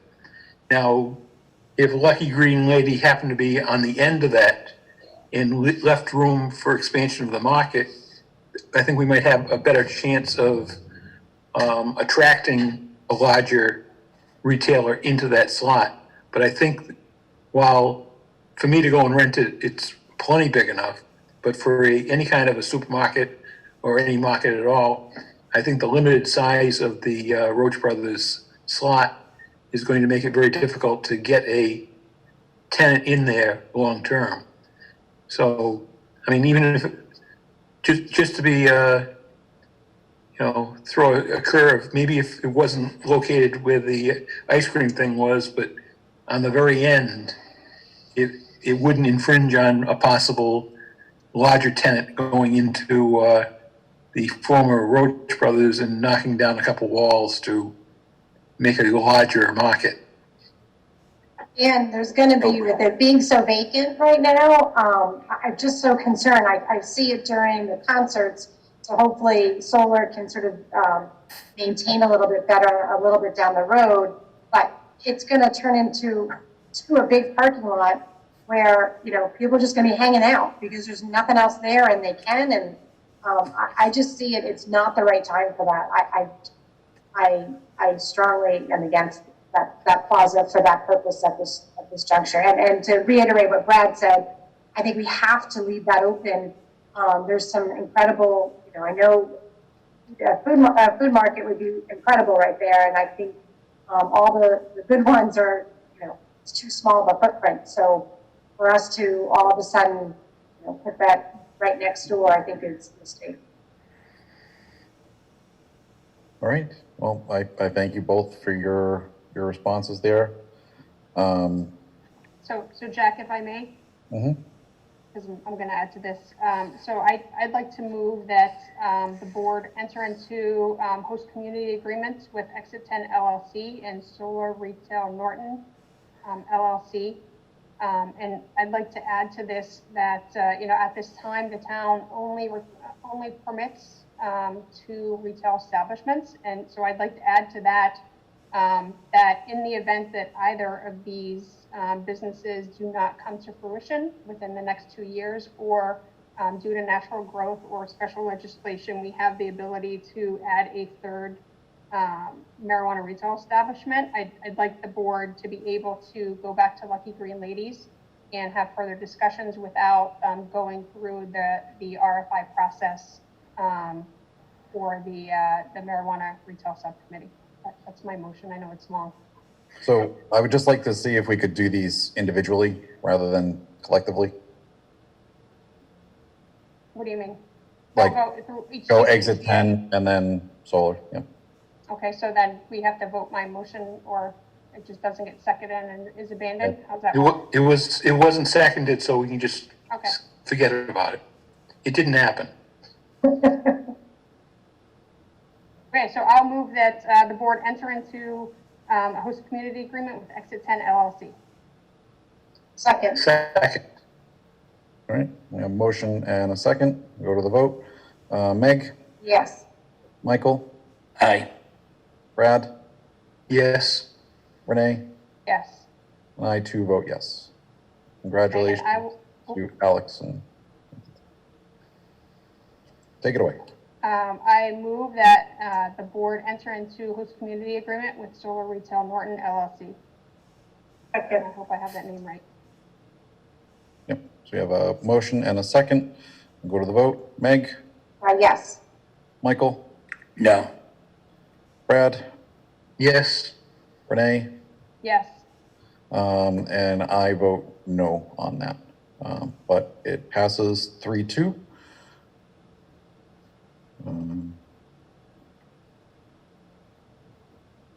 I don't know if I can really do this, but I'm going to do it anyway.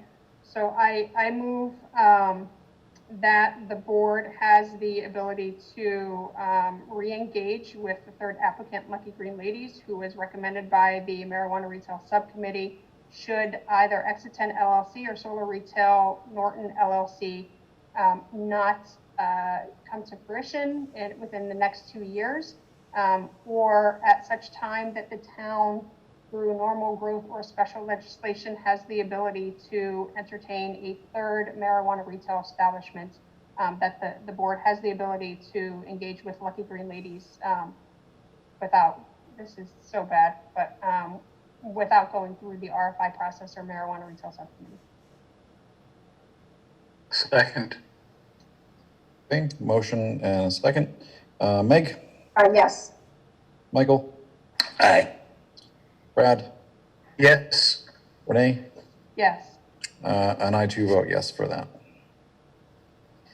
And so I'd like to say, Jack, if I may, for a second, to Alyssa and Andre and Alex, just on behalf of myself, I really appreciate all of the hard work and commitments and the information sharing and discussion that you guys have had over the past several months. We certainly understand, from the RFI process, that wasn't an easy process. It was a lot of documentation, and you guys were patient with the review subcommittee going through it and having questions, and certainly, helped us in our decision. So I thank you guys all. I appreciate it. I respect you guys. I think, I've said it, and now I will belabor this point that I wish right now that we were able to have 3 retailers in the area, because I'd love to support all of you in this adventure. So thank you. Thank you so much, Renee.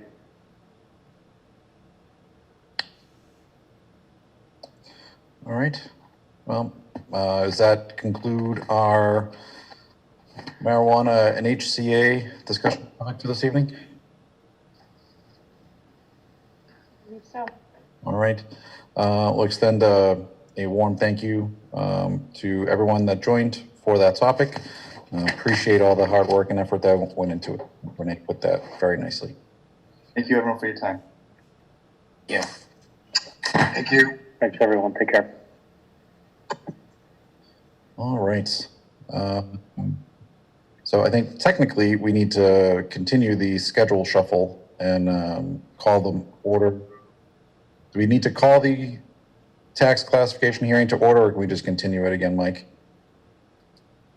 Call to order. Call to order, then continue. Order. All right. Excellent. So as the time is 7:12, Chair will call to order the public hearing for the tax classification hearing. All 5 members are still present. No one's jumped off. We welcome Denise Ellis to the stage.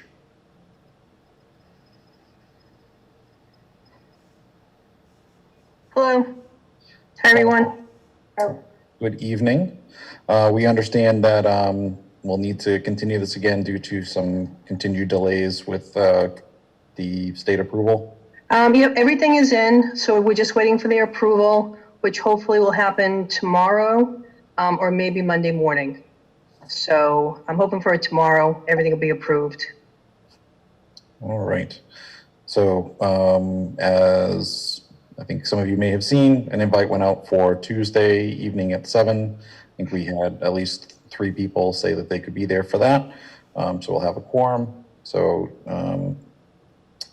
Chair would entertain a motion to continue the public hearing once again to Tuesday, November 24th at 7 p.m.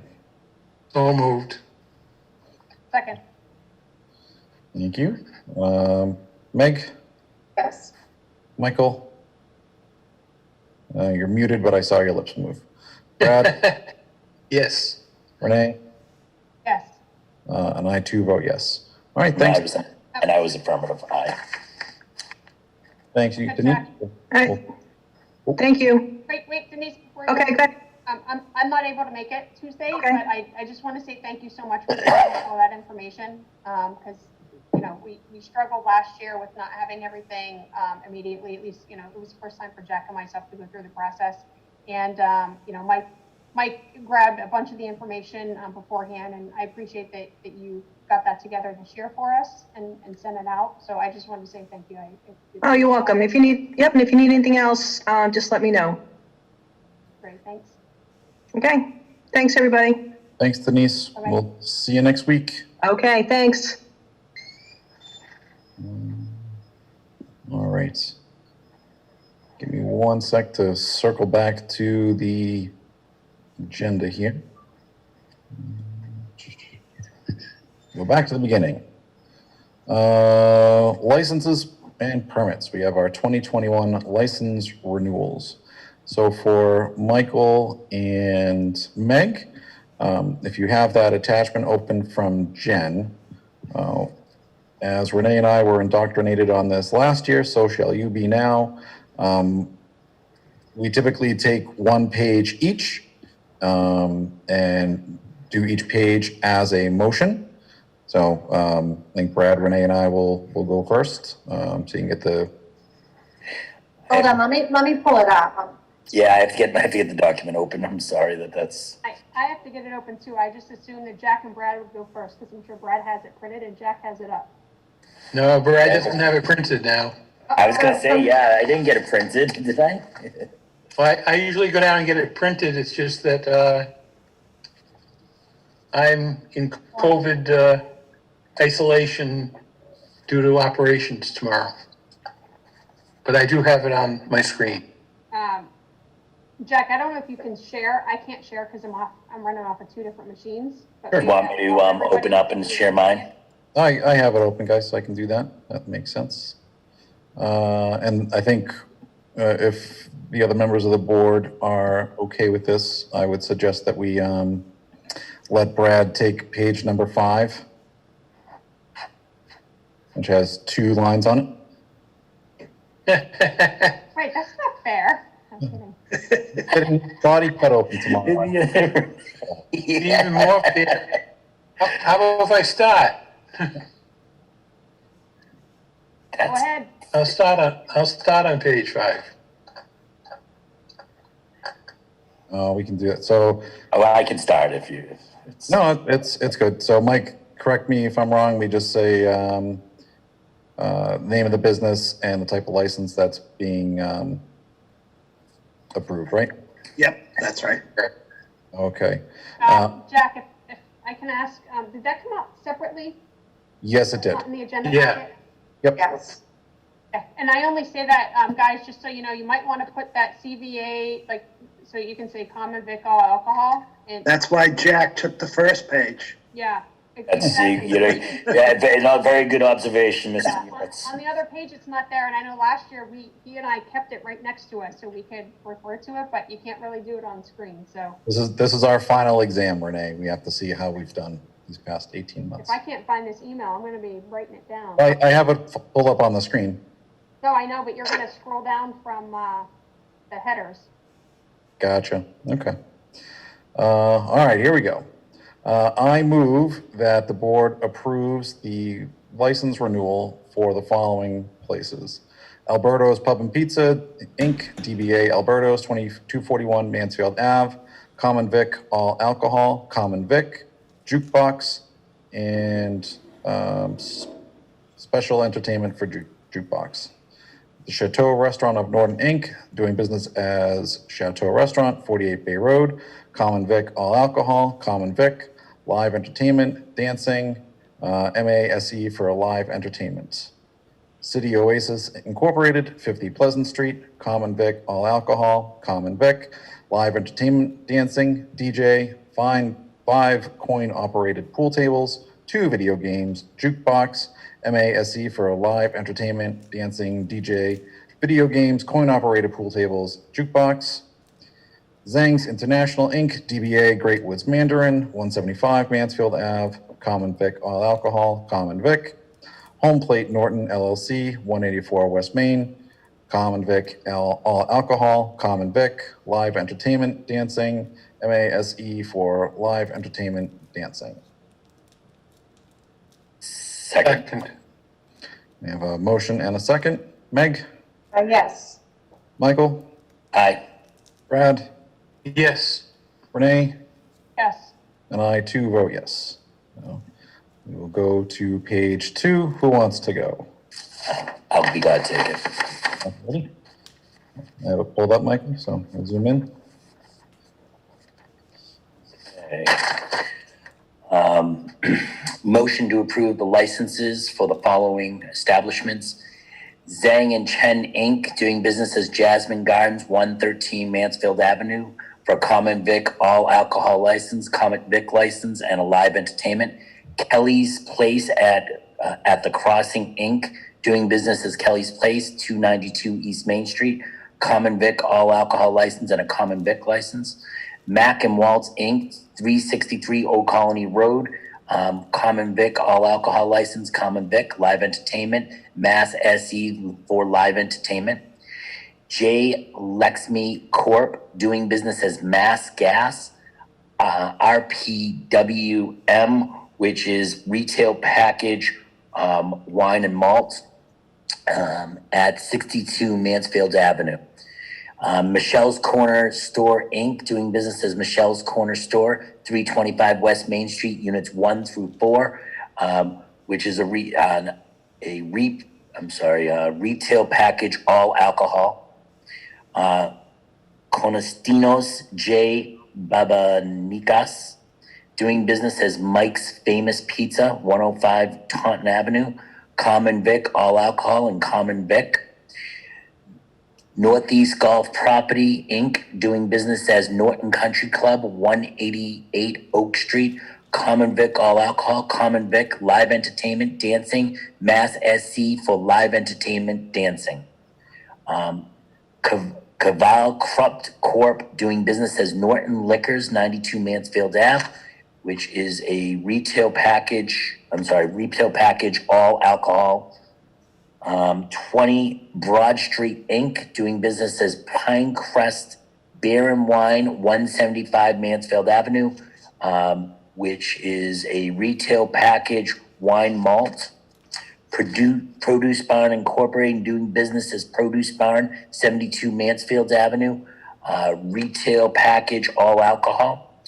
Mary E. Manchester, doing business as Sportsman's Cafe, 13 South Worcester Street, Common Vic, all alcohol, Common Vic, junior jukebox and pool table, MASE for jukebox and pool table. Chairman? Second. Yes, Michael. I just want to remind you that SE is for Sunday entertainment. Thank you. Okay. Knew it stood for something. Oh, thank you, Mike. I think this is the Thank you first for not year- stopping me right in the middle of my my flow. I think Jack said special entertainment earlier, and I'm like, we allow like special entertainment? I Yeah, took you it. I'm surprised this is the first year we've got the proper name, I think, on Sportsman's Cafe. Well, it's one point of order, Mr. Chairman. Yes, sir. Mr. Town Manager, could you just give us an update regarding Pinecrest before we vote? Yeah. So Pinecrest is not in operation right now. They're trying to sell their license, but they have to renew it in order to sell it. Okay, perfect. I kind of knew that, but I just wanted to make sure it was on the record. I believe we have a second. Yep, we have Yes. a motion and a second. I don't know if you had a second, did I you? seconded it. Okay. Thanks. Meg, Yes. Michael, Aye. Renee, Yes.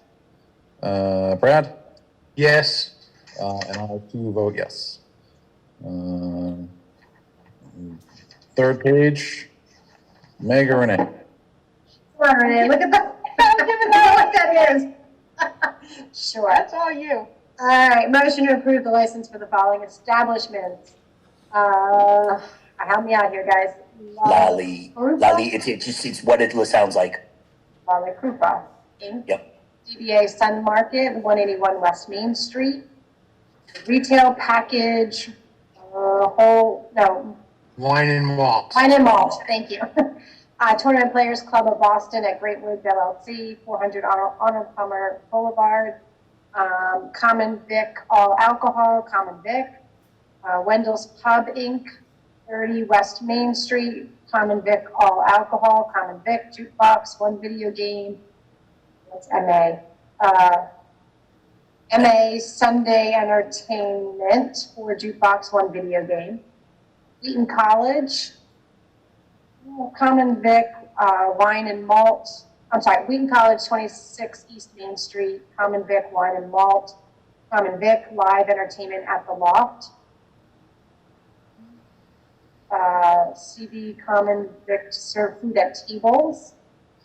Boxo Restaurant Group, DBA The Best Sandwich Shop, 175 Mansfield Avenue, Common Vic. Oh, just serve food, okay. Great Woods Donuts, Inc., DBA Donuts, Dunkin' Donuts, 175 Mansfield Avenue, Common Vic. Hyatt LLC, DBA Dunkin' Donuts, 246 East Main Street. Again, they're not open, right? Which one's not open? The Dunkin' I Donuts. thought they're gone. Yeah. That's Different East, one? that's East Main. West Main's gone. Yeah, East Main's down here 495. Okay, sorry. Common Vic for the Dunkin' Donuts at 246 East Main Street. Route 123 Donuts Inc., DBA Dunkin' Donuts, 420A Old Colony Road. Common Vic, Jade City Chinese Restaurant, 63 East Main Street. Common Vic, E&D Management LLC, DBA McDonald's, 175 Mansfield Avenue, Common Vic. Norton House of Pizza, 57 West Main Street, Common Vic. Ultimate Pizza Inc., DBA Pizza Time, 250 East Main Street, Common Vic. And MA Pizza Inc., DBA Roma Italian Pizza, Common Vic. Second. Motion and a second. Thank you very much. Meg? Yes. Michael? Aye. Brad? Yes. Renee?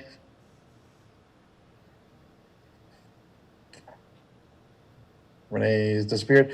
I will vote yes. So let that show 4 yes, 1 abstain. Lost her video, our audio. Okay. Can't hear you, Renee. Oh, how convenient, right, when it's her time to, Yeah, isn't that funny? I take it or. Hold on. How about, can you hear me now? oh, there you go. Okay, I tried to put my headset back in and it went off. Excuses. I know. My turn? Your turn. Oh, you're gonna switch up the acronyms. Hold on. Gotta get to this page. Oh no, I could just say, do I have to read anything more than class 3? No, right? You No. get the one Norton sub incorporating subway one. Yep. Okay, so I'll motion for the board to approve, common vic license for Norton Subs Incorporated doing business as Subway at 130 Mansfield Avenue. And then the following, I'll just review the definitions. Class 1 is agents or sellers license for the sale of new motor vehicles. Class 2 is a used car dealer's license to buy and sell secondhand motor vehicles. Class 3 motor vehicle junk license. So approve Authority Enterprises at 97 Oak Street for a Class 3. John M. Freeman and Dorothy A. Freeman doing business as Freeman's Garage, 29 Ford Road, Class 2. John M. Freeman and Dorothy A. Freeman doing business as Freeman Garage, 29 Ford Road, Class 3. Goosebrook Garage and Recycling LLC doing business as Goosebrook Garage, 3016 Street, Class 2. Goosebrook Garage and Recycling LLC doing business as Goosebrook Garage, 3016 Street, Class 3. Midway Collision Center Incorporated, 85 Mansfield Avenue, Class 2.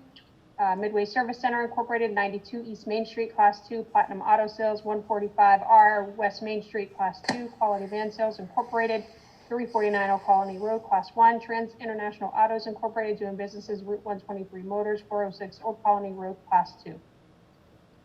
Second. Thank you. Meg? Yes. Michael? Aye. Brad? Yes. Renee? Bless you and yes. I do vote yes. Which brings us, Before we go on, Jack, could I ask Mr. Units, on Goosebrook Garage, several years ago, we had problems with a large accumulation of tires, and we used to get reports on it. I was just wondering if he has any recollection or knowledge of how the cleanup went down at that premises. It's funny you bring it up because we just had a Zoom meeting this week with the building commissioner, the health agent, the fire department, and they're going to go out to the site. We want to get an inventory of what's there now to see what progress is being made, and they've all agreed to do that quarterly. So, because as I said to them, it's hard if we wait a year and then try and remember how many tires. So they're going to do it quarterly. They're going to meet with check the site and see what's being done. Okay, So can I ask another follow-up question, Mr. Chairman? Please do. So Mike, is it Is it possible to do a condition of approval on that license with a compliance plan? That he buys and accepts onto the compliance plan? Yeah, I don't know any history behind this, and Right. I don't So, say that right now. Yeah, no, I'll just give you some history. He bought the site with everything that was there. Okay. And the Which was probably concern, thousands of tires. thousands of tires piled. And so the concern was that we were better off having someone there attempting to clean it up than have it abandoned. I would just tell him his license has been voted on with the stipulation that there be quarterly inspections to investigate progress in the cleanup and that nothing is expanding out there. And if progress does not move forward by next cycle, that appropriate actions might be taken. Is that inappropriate? That's fine. Yep. Looking at the Google Maps of that place, that is, I mean, I don't want to hinder him. I don't know how long ago he bought the property either, so I don't want to hinder him, but It's been years, and I know the first 2 or 3 years he worked diligently to clean up, I would guess, at least 500 tires off the site. But as you can imagine, there isn't much of a demand for used tires that are scrap and have been in a pile sitting there for probably a decade or more. So he worked diligently to clean it up at first, but it's something that unless you see the license renewal every year, it's something that doesn't pop into your head to think about. And I will say the conservation agent was on the conference the other day, and she didn't find any violations, wetlands out there, so. So can I remove the 2 Goosebrook Garage Recycling LLC with the nominee, remove the 2 Goosebrook and vote on them separately, and we can add in there, we can vote on them separately with the person who made the nomination, do that? Or you could just approve them all with the condition that a letter be sent to Goosebrook. Chair would like to Yeah. that's a friendly amendment to the motion. Okay. And I think just a friendly reminder that we haven't forgotten is all that's going to be necessary. He showed very good faith in the beginning, and it was just my old age memory kicking in as we want to check on it. Some people in town like to see a new, fresh face select board, and we've got you, Brad, to remind us of to keep us straight and narrow. Straight and narrow. I thought you were going to say we have you to show them why you need a fresh face. I was waiting for that backhanded slap. I started fumbling at the end there, Brad, so I'll just move on. Okay, thank you, gentlemen. So we have an amended motion and a second. We'll go to the vote. Meg? Yes. Michael? Aye. Renee? Went out of order, and I think I caught her off guard. Brad? Yes. And I too will vote yes. Renee's audio seems to have crapped out again. You don't hear me? No, well, now we can. I said yes. I think because you went out of order and then you just tuned out my response of yes. Must be it. All right, so that one passes. So last 2, Brad, if you got these. Yep. I moved to renew the lodging house permits for 8 Pine Street LLC, Peter G. Berg, owner, 8 Pine Street for a lodging house permit, and the North Cottage Program Incorporated, 69 East Main Street, lodging house and a common vic. Second. Point of inquiry, Mr. Chair. Mr. Units, is both of these been inspected annually by the building inspector or approving these licenses? Have there been any In the fire department too. Yes, they are inspected. No issues. No issues. Okay. Thank you. All right, we have a motion and a second. Go to the vote. Meg? Yes. Michael? Aye. Brad? Yes. Renee? Yes. Heard you that time. And I too vote yes. Mr. Chairman? Oh, God, Mike, what do we do wrong now? I just wanted to thank Jen. Did a lot of work getting these in here this year, and actually went on to the state website, found a few of them that were operating under names that they weren't even incorporated in anymore, and contacted them and had them put in their correct names. So Excellent. Well, Thank you. Jen. Thank you, Jen. You're welcome. Right, I will stop sharing that screen. Jump back over to our agenda here. 2 hours and 6 minutes in, and we're past the first item. That's pretty good. Don't worry, Brad. We'll get you to your surgery. Might just stay up by the time we're done. Yeah, I was thinking the same thing. All right. I have to wake up at 3 o'clock this morning, tomorrow morning. Just don't go to sleep, Brad. Yeah, I'm sure Meg can drag I'm us sure- out until at least 2. I'm sure tomorrow morning they'll make me sleep.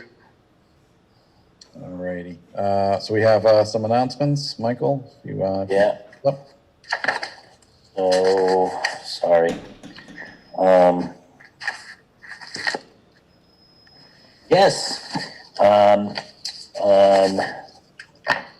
December 5th, Santa is coming to Norton in a Santa parade. The parade route starts at the Solomon East School and runs along Route 123 east to South Washington Street, turning right onto Plain Street and then right onto Pine Street, ending at the Norton Fire Department. This parade is sponsored by the Norton Parks and Recs and the LG Norse Parent Teachers PTC. And it will be on Saturday, December 5th, 12 p.m. Rain date will be December 6th. And I believe that is it. And just while you're on that, Mr. Chairman, could you just vote to approve the parade permit for that? So, want me to read it, Chuck? Okay. I'll read the letter. It says, to whom it may concern, please be advised that the Town of Norton Select Board has duly notified the police fire department of its intention to conduct a parade race over State Highway Route 123 through the Town of Norton. This has been, the Select Board understands that this may give the police and the fire department at least 48 hours notice before a parade and race, and it has been signed off by both Chief Clark and Chief Simmons. Deputy Chief Robbins, I believe that. I don't know whose signature that is. Maybe, but it's been signed off by the Deputy Chief. Chair would entertain a motion to approve the parade route as read into the record by Mr. Toole. So moved. Second.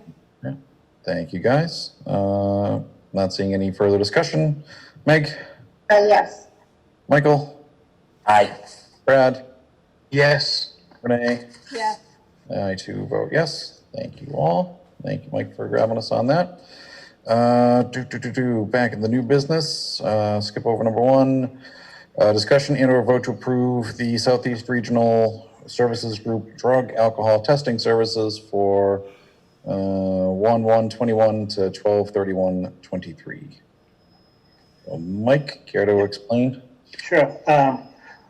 The Southeast Regional Services Group that we belong to went out to bid for drug testing, and this is mainly for the employees of the Water and Sewer Department have Class 2 driver's licenses, and so it's required that they be in a pool, and by going out to bid with all the communities that are in the consortium, we get a better rate, and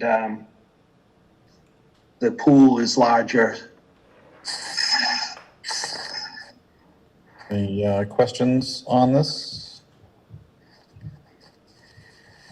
To make a motion to approve the, the Southeastern Regional Services Group Drug and Alcohol Testing Services as proposed for 1/1/21 to 12/31/23. Second. Motion and a second, and seeing no further discussion. Mike? Yes. Michael? Aye. Brad? Yes. Aye. Yes. I too vote yes. Thank you. Next up is vote to waive the club all alcohol license fee for the Fillmore Nason Post number 8049 VFW of USA. Michael, if you want to just share with everybody what this is about.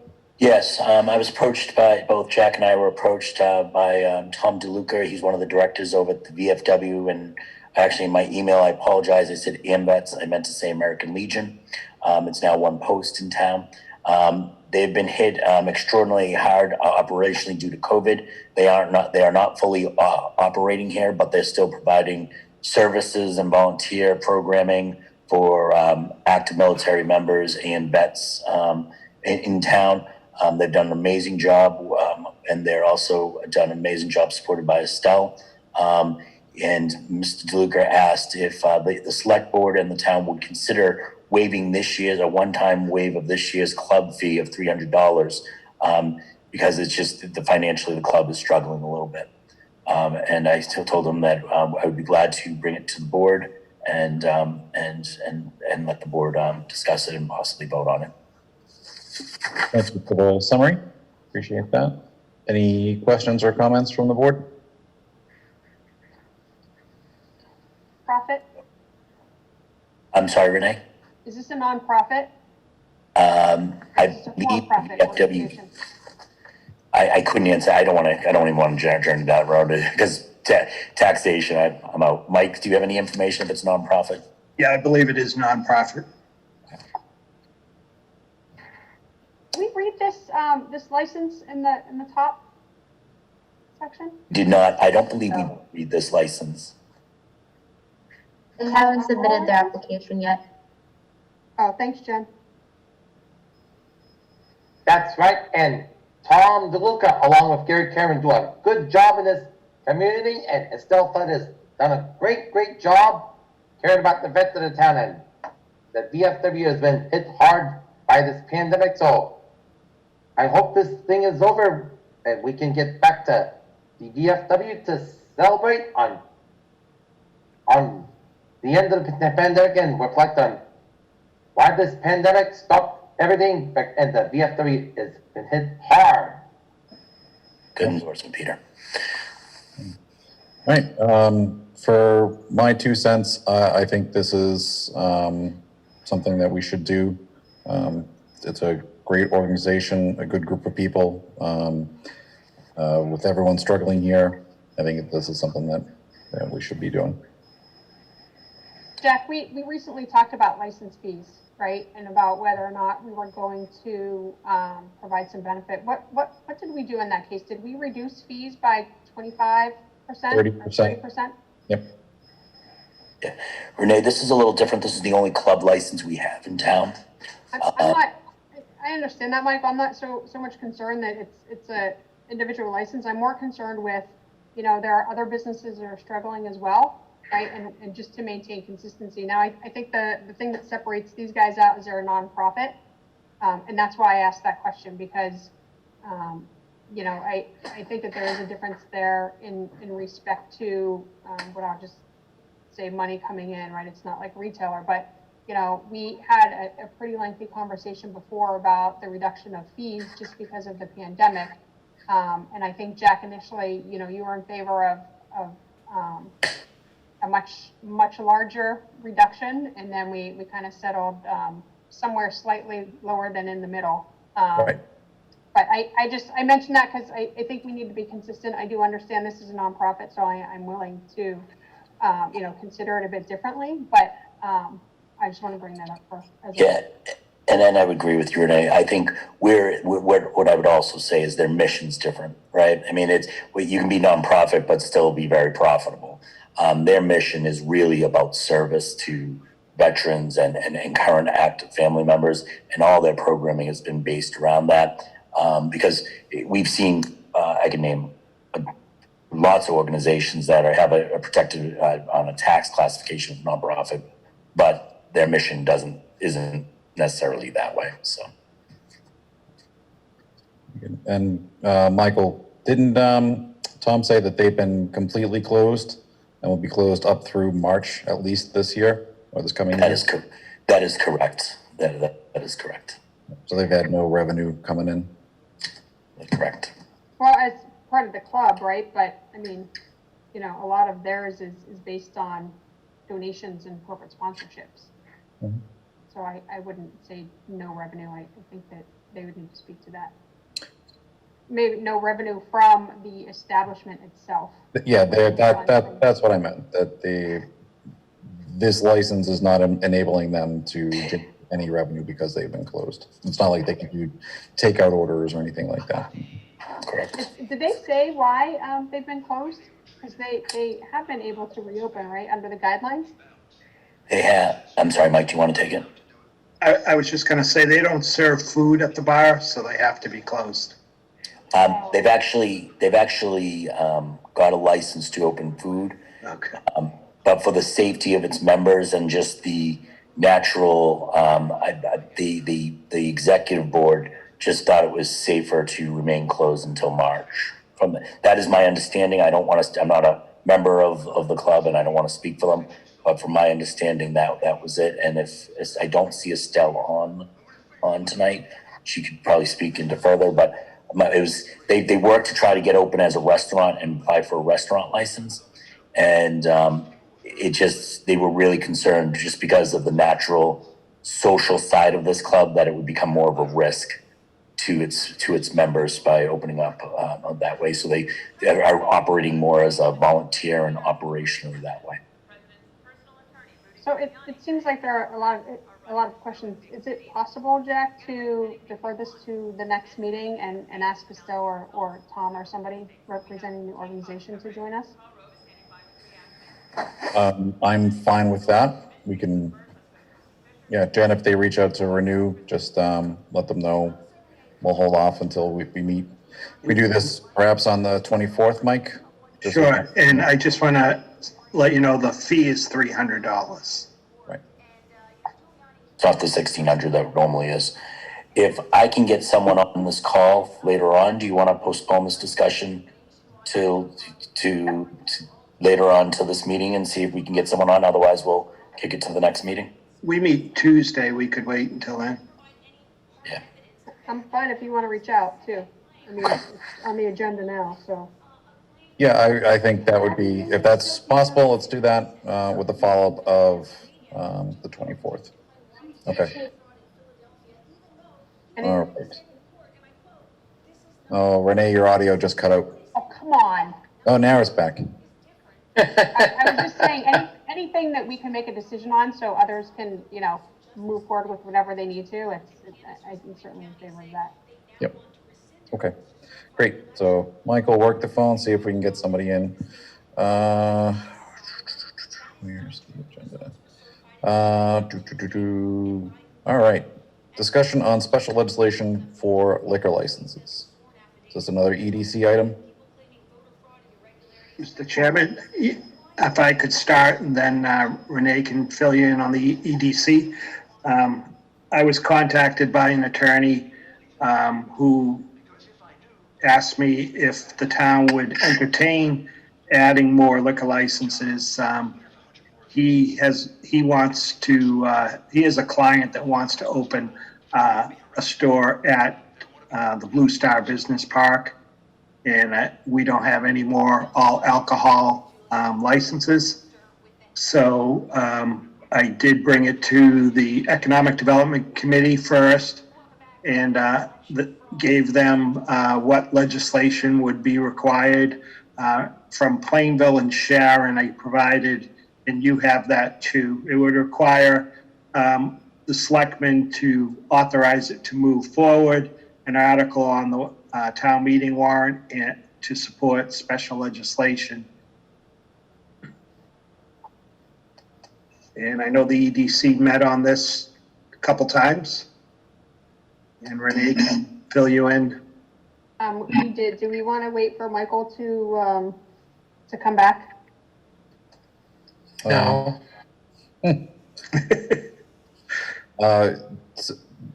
Before we get into it, we'll, I guess I can ask a question. Is this for a restaurant or like a retail package? Retail, we have restaurant licenses. We don't have any retail all alcohol left. So by law, you get one license per 5,000 people. And we do have one extra license that we received at one time. And I talked to Senator Feeney. He would spearhead the special legislation. And he suggested that you ask for more than one if you're going to go through the process. Okay. Which license was it that Mr. Poole mentioned was not being used, but was renewed? That's Pinecrest that was at Roach Brothers. Okay, that's beer and wine, and they look for an all alcohol.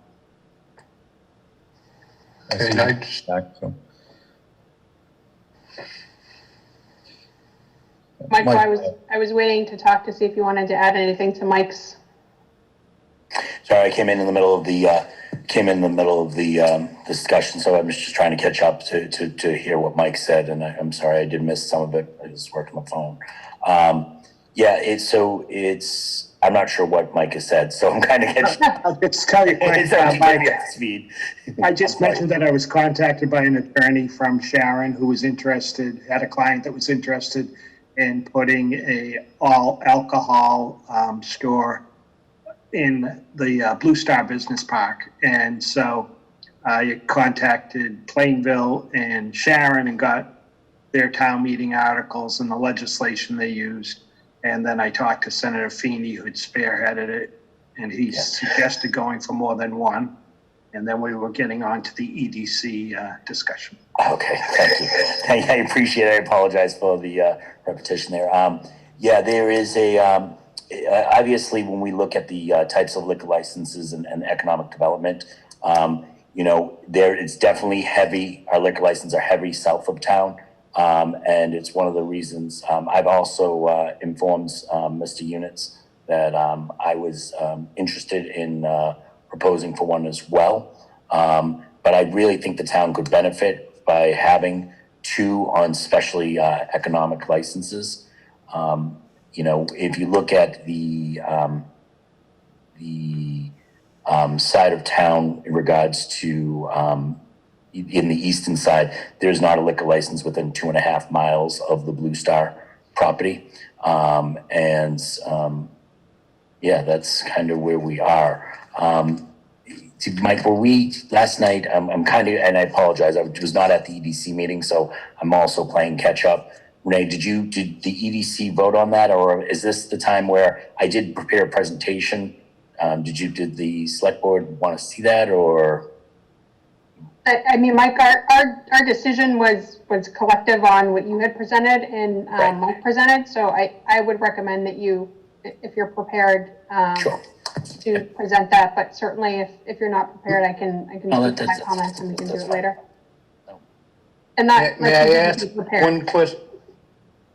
The liquor facility that's across the street from Blue Star, is that beer and wine or alcohol? Yeah, it's beer and wine, Brad, and I'll be glad to show you the mapping and listing of all that. I believe I'm asking the question. Yeah, it's a beer and wine. It's a beer and wine license. Okay, thank you. Yeah. And I'm going to share my screen if that's all right, Mr. Chair. Absolutely. I'm just going to stop my video for a moment.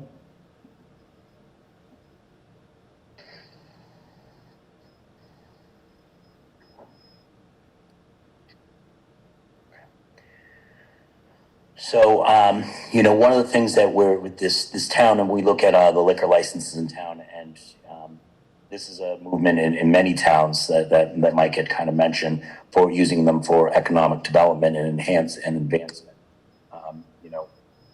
The proposal is to work with town officials and state legislators to obtain 2 economic needed liquor licenses for the town of Norton. These licenses, I know last night the EDC was focusing maybe more down on 123. When I was looking at them and I was speaking to Michael and some of the EDC originally, it was to focus on Great Woods Marketplace and the Blue Star. The reason for Great Woods Marketplace is, it's one of those reasons. I think the majority of people that talk about Great Woods Marketplace want a grocery. And if you look at some of the most successful grocery stores in the area, Stop and Shop over in Mansfield, they do have a liquor store independent than the grocery store in the plaza. And then obviously when we look at that, first the Blue Star. Blue Star is a very unique area. The Blue Star project, they're going to have 2 buildings in the retail.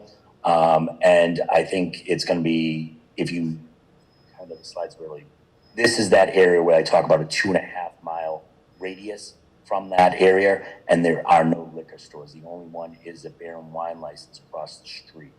And this circle goes all the way up into Easton. So when I'm going to go back to that slide, and when you look at it, Norton Liquors is 2.9 miles away from the Blue Star project. The Produce Barn is 2.7 miles away. Barrowsville Station is 4.1, and Michelle's Corner is 4.5 miles away from the Blue Star project. So I think that area is very, very specific, and I think it would be beneficial to have one there. When you look at it, Leonard Street is obviously tonight we actually approved a cannabis shop in there as well, as in the building that is not shown here. But the liquor store would be in there. When we look at all the package stores and liquor licenses in town, this is them superseded. Okay. And so what I think the town we should be doing, and I've actually done some research. I've requested and written a letter to the town requesting that I be considered for the Blue Star as well. And I've spoken to Mr. O'Neill about trying to get a letter of commitment if a license is issued for that. But when we look at it, we've got the beer and wine, which is a Blue Star to the right, going right to the left, is that little Blue Star. The green would be the Blue Star location. And then if you go up to, you see the yellow location, that's Great Woods Marketplace. And then you'd see the 2 red ones, which is the Produce Barn. And you would see, Norton Liquors and then the Produce Barn. And then you would see Mass Gas. So they were very close. And then as you kind of head towards Attleboro, you would have the new Speedway license that was transferred from Sunmart. You do still have the Sunmart license there. You have Barrowsville, and you also have Michelle's Corner there. So you can see that they're very, very heavy. The state does truly lean on looking to make sure that if we're going to ask for them, that they're tied to certain locations. They don't want to just say, okay, we're going to approve those locations. Regarding the Great Woods Marketplace, I think this is an area that's really could be developed as well for a liquor store. And when we talk about liquor stores, I think it's very important that if we approve these licenses and if we get approved for these licenses, I think it's very important that us as a select board talk about what we expect of these licenses. We don't expect, we expect a full wine selection. We look like full service liquor licenses. And while some of the liquor licenses do have that, I think they may be limited in their selection. When you go to Norton Liquors, it's a small footprint of a store. Their selection is limited just because of their footprint. So I think it's important that if we do approve these and we're trying to do it for economic reasons, that we put expectations on the liquor stores that we're approving for the two liquor stores that we're as Mr. Units had said, the proposal would be the approval process would be the Board of Selectmen proposes and votes on economic need areas. The town meeting would need a town meeting approval. The special legislation would be filed. The ABCC would issue the licenses and so forth. So when you're looking at a time frame, I apologize. Sorry, I have to move you guys around because I can't talk because I keep seeing everyone there and they're standing from there. Select Board EDC presentations November 22, November in the 2020, town meetings in April, special legislation would be in May, June, August, ABC approval, and then opening would be in September and October. So that's where we are. We might actually be already in line. I have to find out. Mike, were we able to get an answer on that or a determination on that? If we go over 20,000 population, are we still going to get a liquor license, or would the special approval that we already have backfill into that license? I'll check on that. I haven't heard back on that yet, Mike. Okay. All right. So when we see there, and I've done some surveying in town, there is the general census is there's a need for a full service liquor store in town. Most people are looking for a wider selection than the liquor stores that are offering there. I think we've got the Attleboro side of town, in that mid-range before we get to the Attleboro line, but not before we get into past like the downtown or Oak Street, I should say. That area is kind of a little bit saturated with liquor stores. So I think we got that side covered. Definitely on the other side of town, on 123 and 140, I think we could use a couple more liquor stores, full service liquor stores. I agree, and Mansfield has got Dub's Liquor Store, and it's got Winesmore at Mansfield Crossing. So I peeked into one of these liquor stores, and I never bought alcohol. Excellent. Thank you, Peter. And thank you, Michael, for taking us through that. I know it was a little sporadic in my presentation of it, but I'm open to any questions or. Plus quick stop, they sell alcohol, and that's on 123, not across the street from Blue Star. So before we get into any discussion, I don't know if this question is better for town council or Mike, if you can take this one. It seems a bit muddled with Michael bringing this forward and potentially having a monetary interest in the outcome. How best can we evaluate this without giving any sense of impropriety? I know, Michael, you're waving your finger up there. I just want to keep everything out in the open. I don't want and I should have started off that way. A couple of things, Mr. Chairman. Going forward, I'll remain quiet regarding the discussion on that. I can represent myself. If the minute I've spoken to the ethics department, in the state ethics committee about this as well. And I will not be taking any votes in regards to this matter or discussing it further. And I will be glad to shut off my camera and so forth on going forward until on this matter, if that's necessary. Okay. Mike, do you have any other thoughts on that? No, just Mike had come to me with that, and that was the suggestion to contact ethics because they're the only one that can make a determination to that. Okay. And Jack, I'll add to that. The same situation applies with the Economic Development Commission. So he has recused himself from all discussion and future votes on anything related to alcohol and licenses. Okay. Meg and Brad, are you guys comfortable with that setup? With Mike being quiet, yeah. That's a great way of putting it. Can I laugh at least? You can laugh. That was good, Brad. It's the nerves. All right, if everyone is comfortable with that approach, it sounds like it's been reviewed by state ethics. I just wanted to get that out there. I know Michael has reached out about that. So that's very helpful to understand. So I guess we'll open it up for discussion, except for Michael. So Jack, if I can provide some insight in respect to the discussion with the EDC and our vote on this. Please do.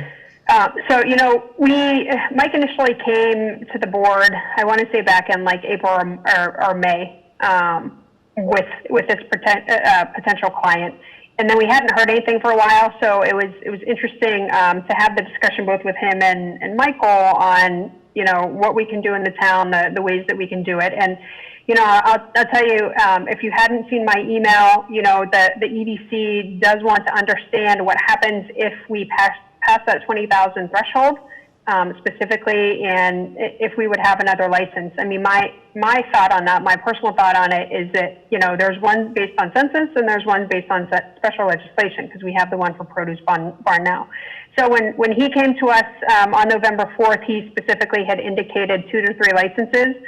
So that was a lot of our conversation last evening. And then we also had conversation in respect to what were the best areas. So, you know, our discussion initially was in respect to 123, both points, you know, over near Easton and the Blue Star area, and then as well on the opposite side near Attleboro. And, you know, Mike brought up a good point during the discussion that, you know, we need to attract business to that area. And, you know, certainly looking at the visual display that Michael had presented, you know, there may be opportunities on the 140 side as well, not where we have the 3 liquor stores now. So while we understand that there was a beer and wine license within Roach Brothers, that really isn't the primary point, because we have 3 of those places. So from the EDC's perspective, like, we would ask that the board consider, you know, what are the best areas that could have some economic need for this type of an establishment.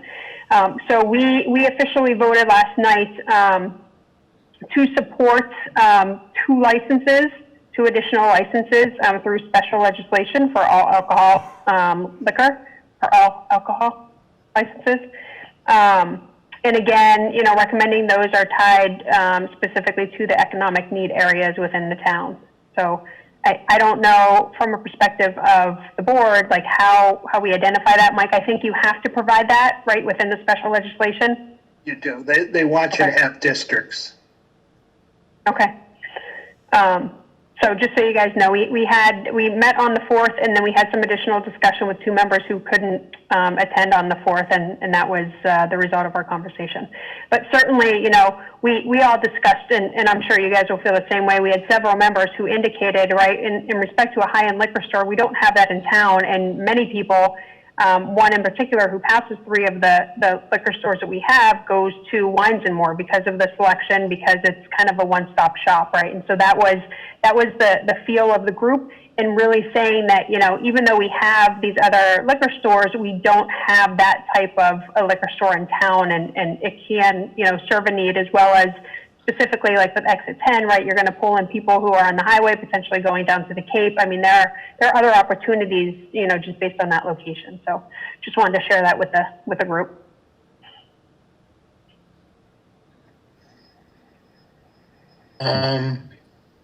I'll just say that traditionally I am opposed to special legislation liquor stores. But I can see the need for something down the east end of town. That everything we have is on the west end, and especially the location at 495. Before we go for 2 licenses, I would like to get an answer though on whether or not we'll be getting 2 because of the population. 1 for population and 1 for a special legislation. Because I can see possibly 2, but I don't particularly favor having 3 additional licenses. And if I can add to that, Brad, too, right, we have to consider we have a bylaw that's attached to our liquor licenses, right? So if we add 2 liquor licenses right now, we, through the 20% rule, would have to, we would be able to provide another marijuana retail establishment. And actually under the law, right, 20% has to be allowed. I think if that number were 3, and I'd have to do the math, but I think then that opens it up for a 4th retail establishment. So there are, I just mentioned that because there are other impacts in respect to the number of licenses. I appreciate that. But, I mean, I personally, I can see a net increase of 2 liquor licenses. I don't particularly look forward to the idea of 3 additional. I know that a large liquor establishment would do well. I feel would do well in town because of the size of the stores we have now. But I also don't want to put the smaller stores at too much of a disadvantage either.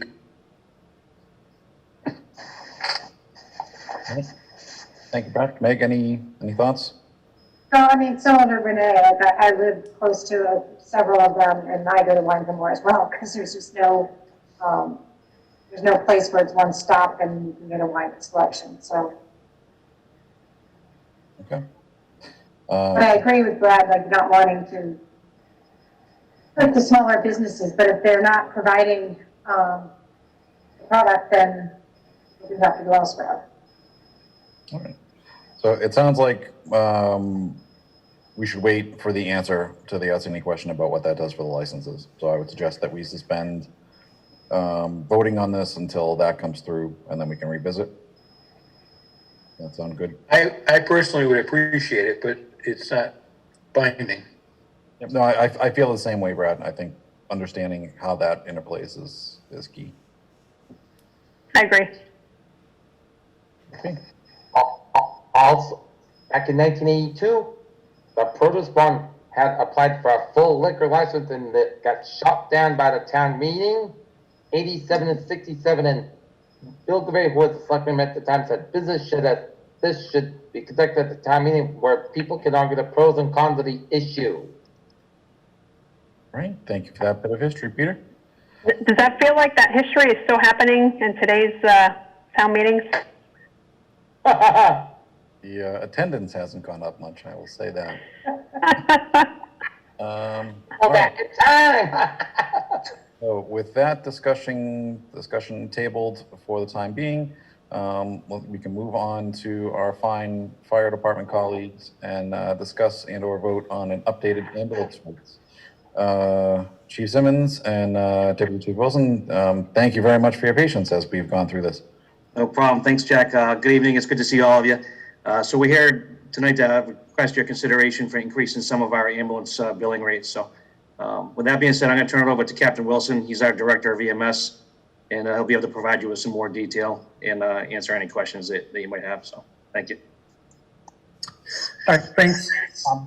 I think everybody can hear me. Can everybody hear me okay? Yes, Yep. So we've been coming up about every 3 years to look at the rates, the ambulance billing rates. And I believe the last time we actually went up was in 2017. I believe 2018, we changed to a bundling rather than doing like an itemized listing as far as the billing. We basically changed it to a bundle, which what most of the billing companies were recommending at that point, rather than, trying to bill for oxygen, bill for the procedures. They just kind of put it all together. So, we're at that point again. We went to a new billing company. They awarded the bid for July 1st. That's working out really well. They have a lot of different and new ideas as far as billing that I talked to everybody when you voted on that company doing our billing. So one of the things they do is they always look at the rates and see, where we compare and, what the market is as far as the rates are concerned. EMS Pro that we go to has 250 services that they provide the ambulance billing to. And most of them are in Massachusetts, some in Rhode Island, some in New Hampshire. And they have one in Florida, which is kind of a weird thing. But basically, they looked at the rates, and the rates that we proposed, they wanted us to, they suggested us to go up to these rates. And I think everybody has a copy of what the chief sent everybody as far as what our old rates were and what the recommended new rates are, I believe. One of the things you can notice on the BLS emergency base. Non-emergency doesn't really mean much because we really don't do any non-emergency calls, but it just has to be in there as far as the rates are concerned. But the emergency rate, why you see a big increase with that is because when, at least in Norton, about 75% of our calls are ALS. And with that said, we still always have a paramedic on the truck. It's very unusual for us to have one EMT on the truck. Sometimes the second rescue will have an EMT, but I'd say rescue one, which is the main truck, 99% of the time is going to have two paramedics on it. And our second truck is probably, I'd say, at least 80 to 90% of the time is going to have two paramedics. So the reasoning behind the increase in the BLS emergency rate is because you're paying more to have the paramedics on the truck. We're not in a system where we can send a truck out, decide whether it's a BLS versus an ALS, and then send the BLS instead of the ALS truck. So there's a higher price that's incurred for the paramedics that are on the truck. So the trend now is basically to bring it up, and basically because there's two paramedics on the truck and rather than having the EMTs on the truck.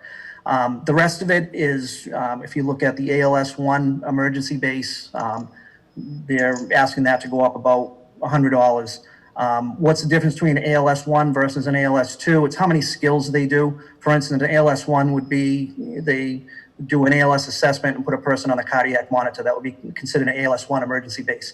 An ALS 2 is when you have more than two ALS skills. So that might be, IV medication administration, defibrillation, depending on, what the circumstances are.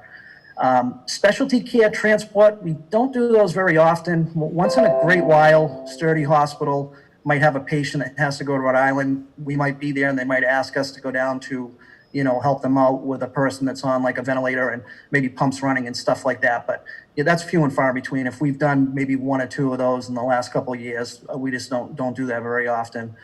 And then the mileage from the $34.51 to the $40 per miles is basically the increase as far as that goes.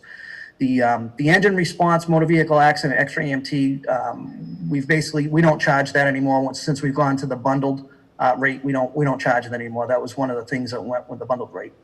And that's really, about it, unless you have any specific questions, as far as the way the billing works, how we do it, or anything else as far as that goes. Thank you, Captain Wilson.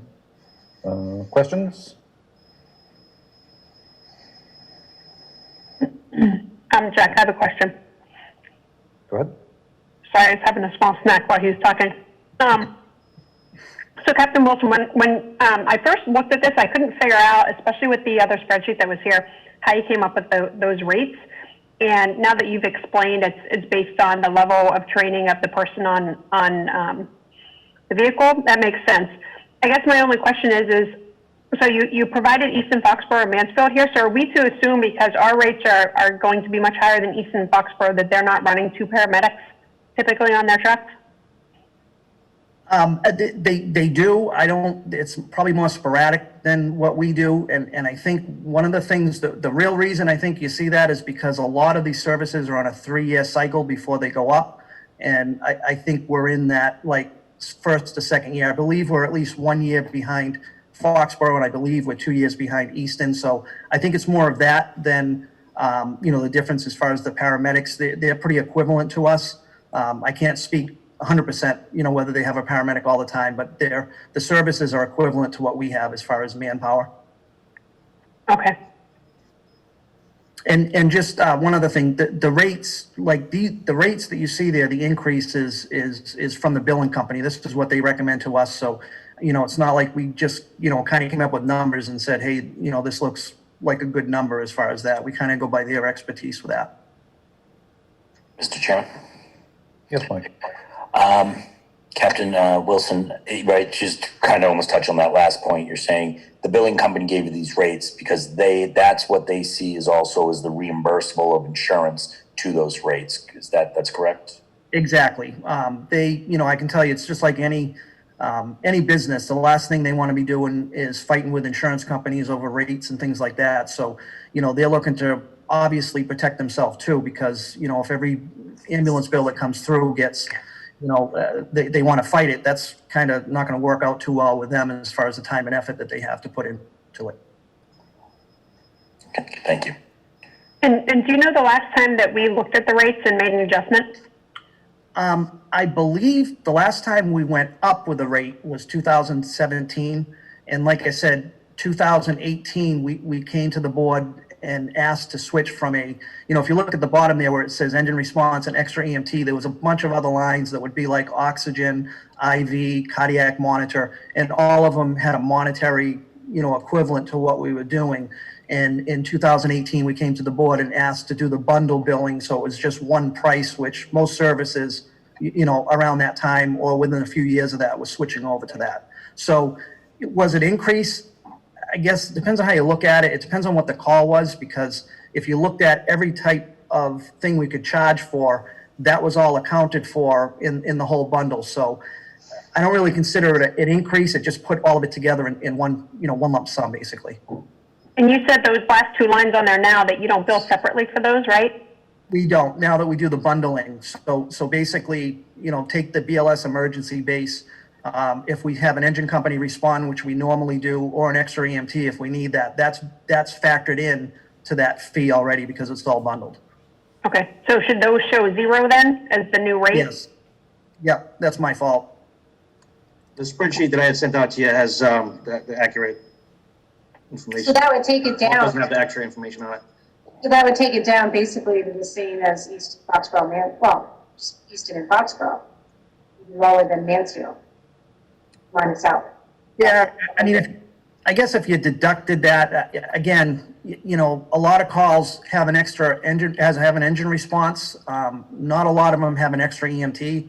So yes and no. I mean, I understand what you're saying, and yeah, it does actually bring that down, but it's not for every call, as far as to compare every single one.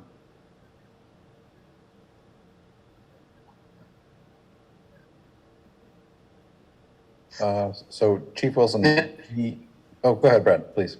I was just going to say, regardless of what you charge, the insurance companies and Medicare have their standard fees that they're going to pay anyways. And it's my understanding that if it's a Norton resident, they're not going to be charged any excess over what the insurance pays. Is that correct, or am I wrong? No, I'm glad you asked that. So if you notice over where it says Medicare, those are the rates. So if you have Medicare, that's what we get regardless of what we bill. Pretty much the same with all insurances, although private insurances tend to pay more. But I can tell you, just take that $1,750. How many of those, or do we actually get the $1,750 for? Probably not many, because they have a set rate, what they feel a BLS emergency rate is. The insurance companies are definitely different, even from like Tufts to Blue Cross and Blue Shield. They all want us to contract with them, and then they can set the rates. The only one we contract with is Blue Cross because we have to. We don't have a choice. The other ones, we tend to just, bill the same as far as that goes. So yeah, you're right. All the insurance companies are different. Now, as far as, you also have to remember, some people have a copay, some people have a deductible. That all factors in as far as the billing is concerned. But as far as, like you say, going after people as far as that, we tend to not, go after people. Basically what happens is, I think in the packet that the chief gave you, it actually has our ambulance billing waiver and write-off policy. So, the bottom line is we don't aggressively pursue anything from anybody. People are also entitled to do a waiver, basically a hardship form.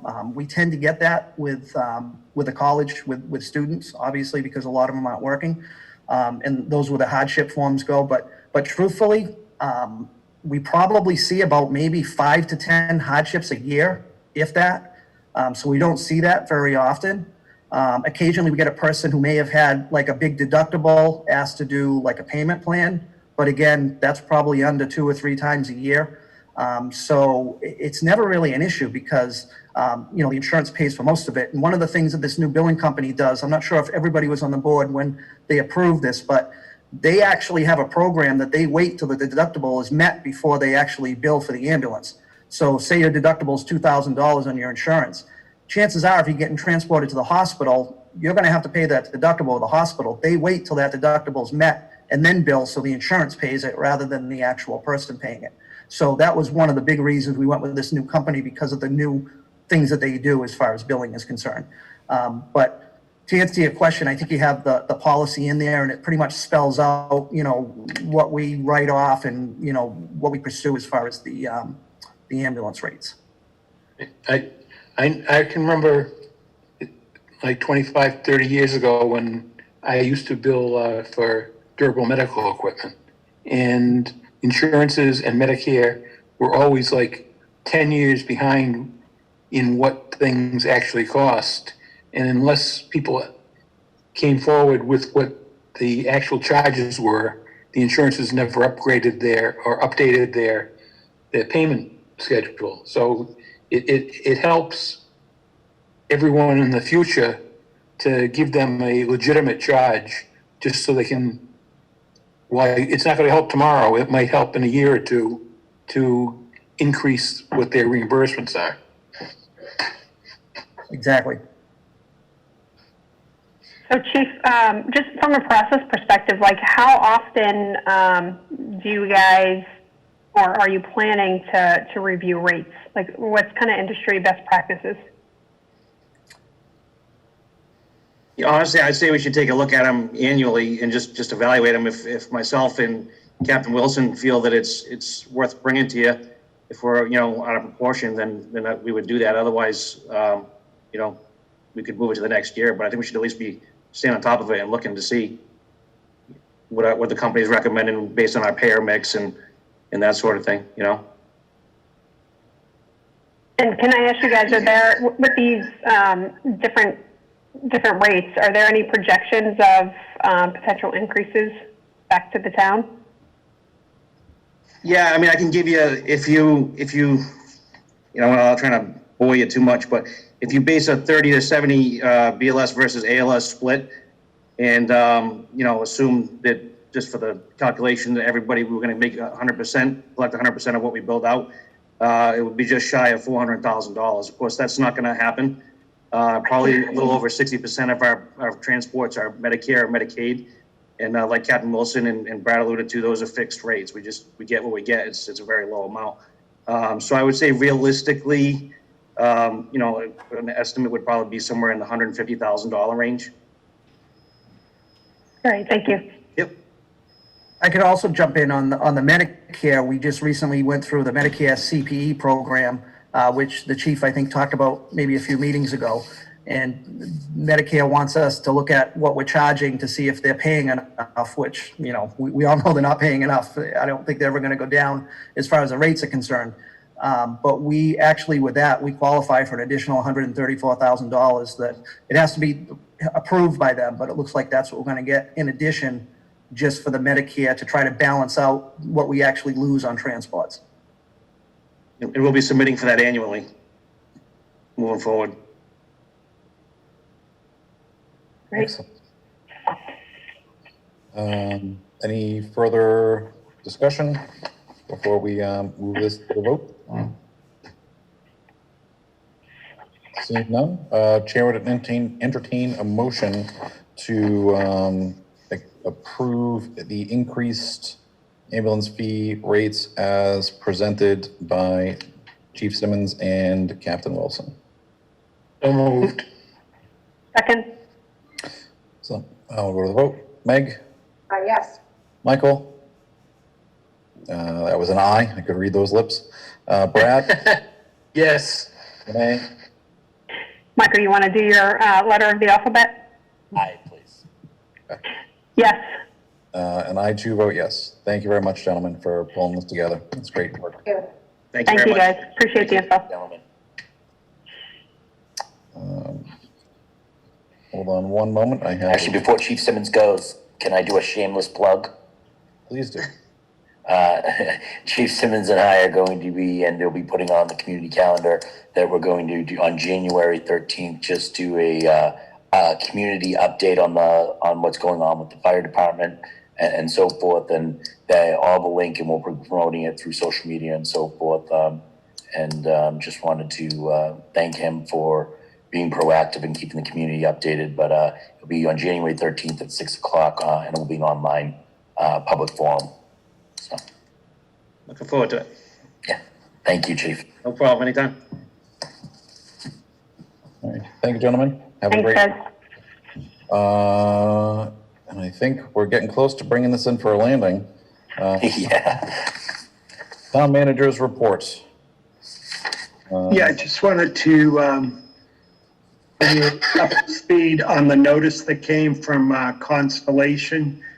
That's our new energy aggregation supplier.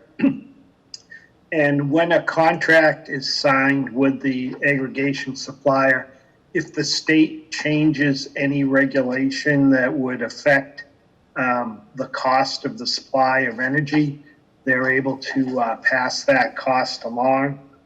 And there was a change made by the state, and it has to do, I'll mess this up, but it's a change in the provision for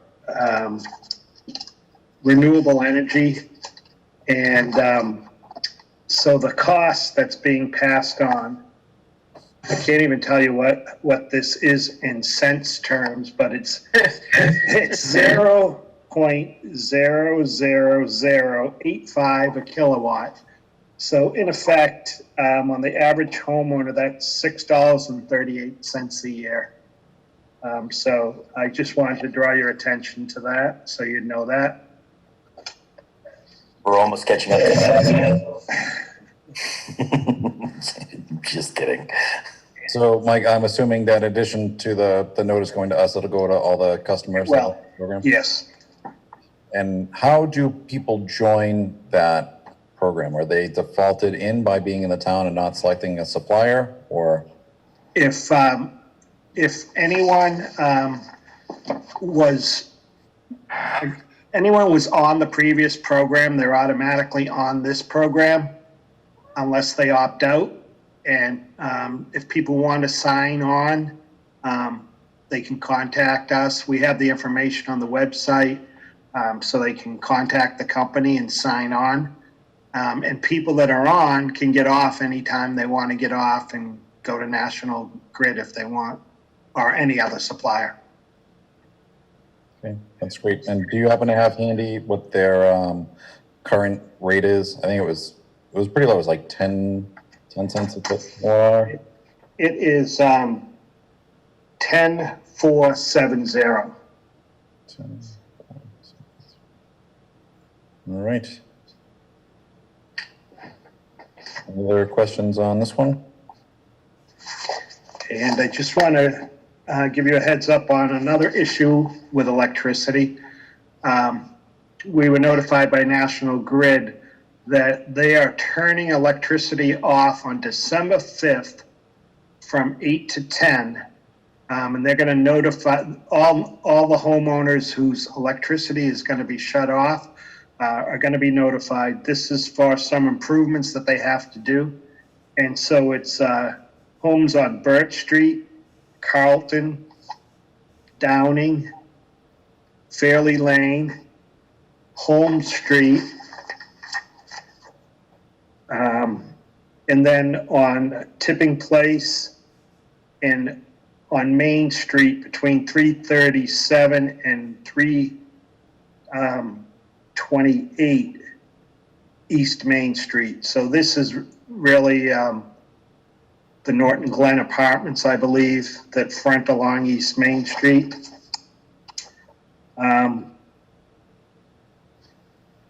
And they said they'll be notifying all these customers about that shutdown. It'll be for 2 hours, 8 to 10 a.m. on December 5th. December 5th is a Saturday. It is. And Chief Simmons was good in reaching out to the electric company. They just notified us that there was going to be a shutdown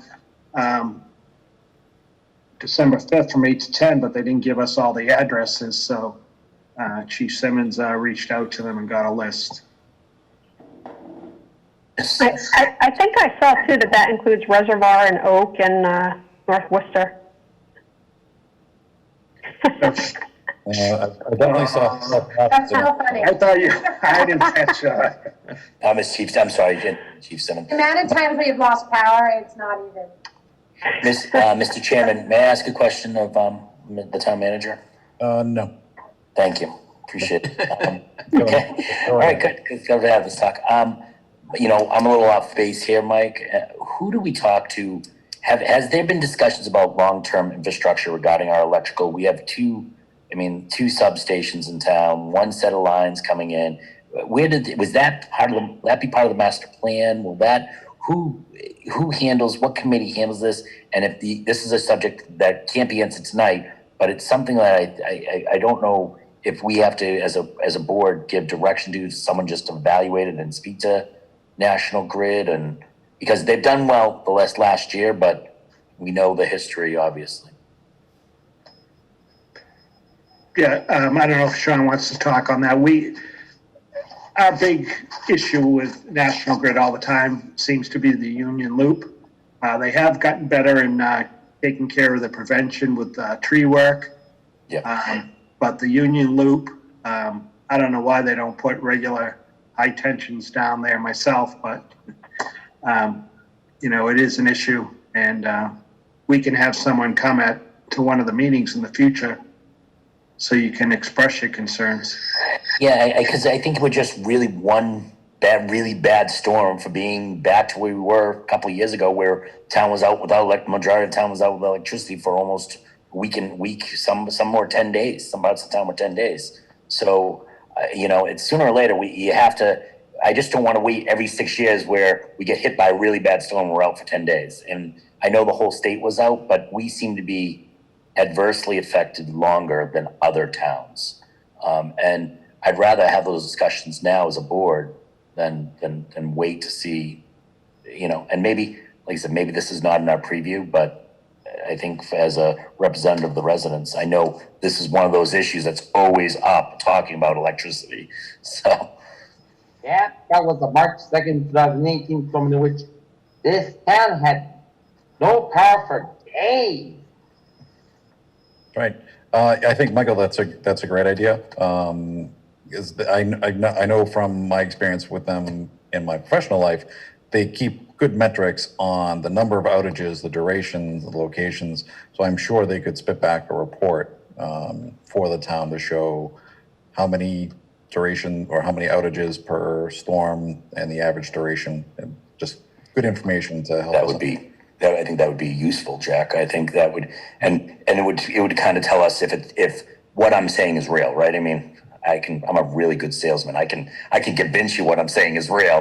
That would make any matrix that would back it up would even be better. Yep. So, Mike, if we can reach out to our account rep, or yeah. And Chief Simmons, do you have something to add here as well, or regarding that, or? No, I think that's a great idea. I know what you're talking about. We've had the few storms recently. I say recently, you know, within the past 6 months or so. The response, in my opinion, from National Grid hasn't been that great, to be honest with you. So each time I've talked to them, given suggestions, voiced our concerns, that the response that we're getting, the amount of crews that they're dedicating to us, we'll give them priorities of, like I say, a secondary road would be one of our top priorities, and then you find 6 trucks working on a road that has five houses on it or something like that, you know, while we still have 2 or 3 the secondary roads blocked and stuff.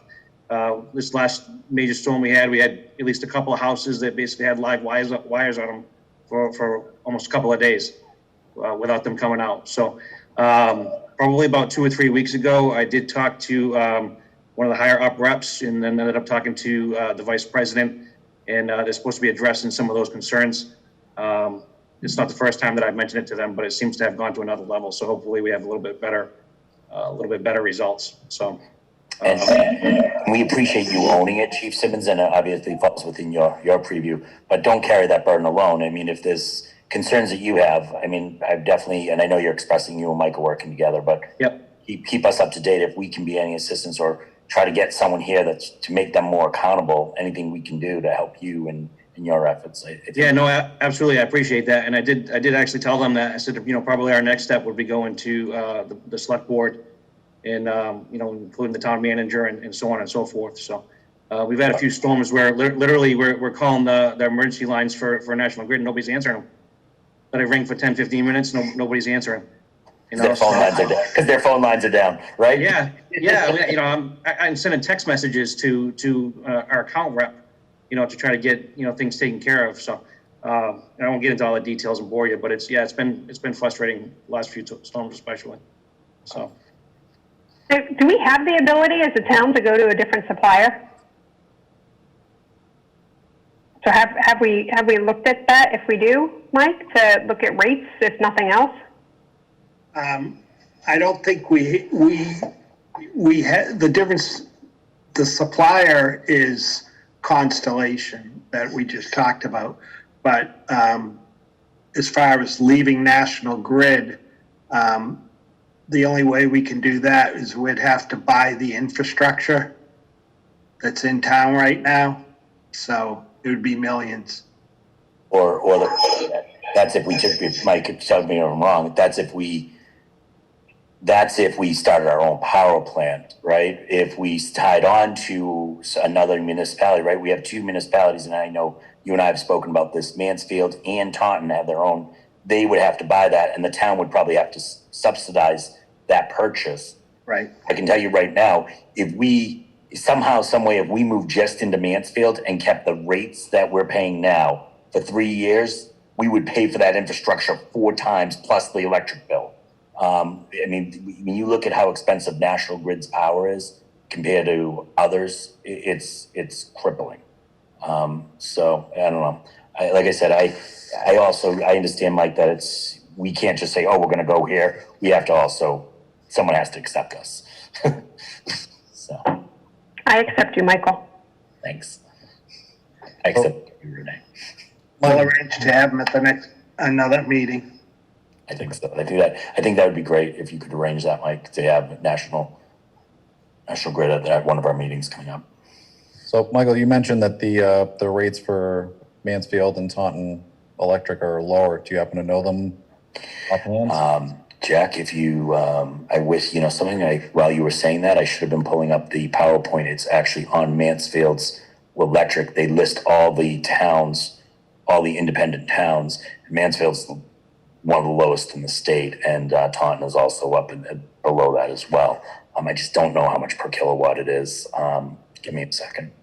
All right. My August bill was $1,100. I'm not kidding. $1,100. Yeah. That's.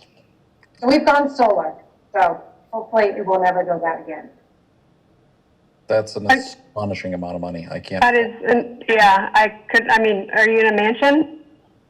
No. And I'm running around turning lights off, and I don't know what on earth we're causing that. You have an electricity leak somewhere? Was it just spilling out into the road? Yes, maybe. Maybe we're the cause of all the power outages. I don't know. Could be. How many neighbors have electric cords coming off of your house? Probably. And Somebody's Brad, tapping in. Hers was $1,100, but mine was $5. There you go. I'm teasing. Mine was actually mine average is about $260, and I'm in a small 3-bedroom townhouse. I don't have that number. I can't get it for this, but next meeting, Mr. Chairman, I will have and I can share a report with everyone just to kind of show where we are versus other towns from the latest report that I saw. Okay, thanks, Michael. And I have reached out to both Taunton Power and Electric, and I know Mike reached out to Mansfield's, but I spoke with the chair of the Mansfield Lighting actually today, and see if the conversation can continue and what the feasibility of all that is.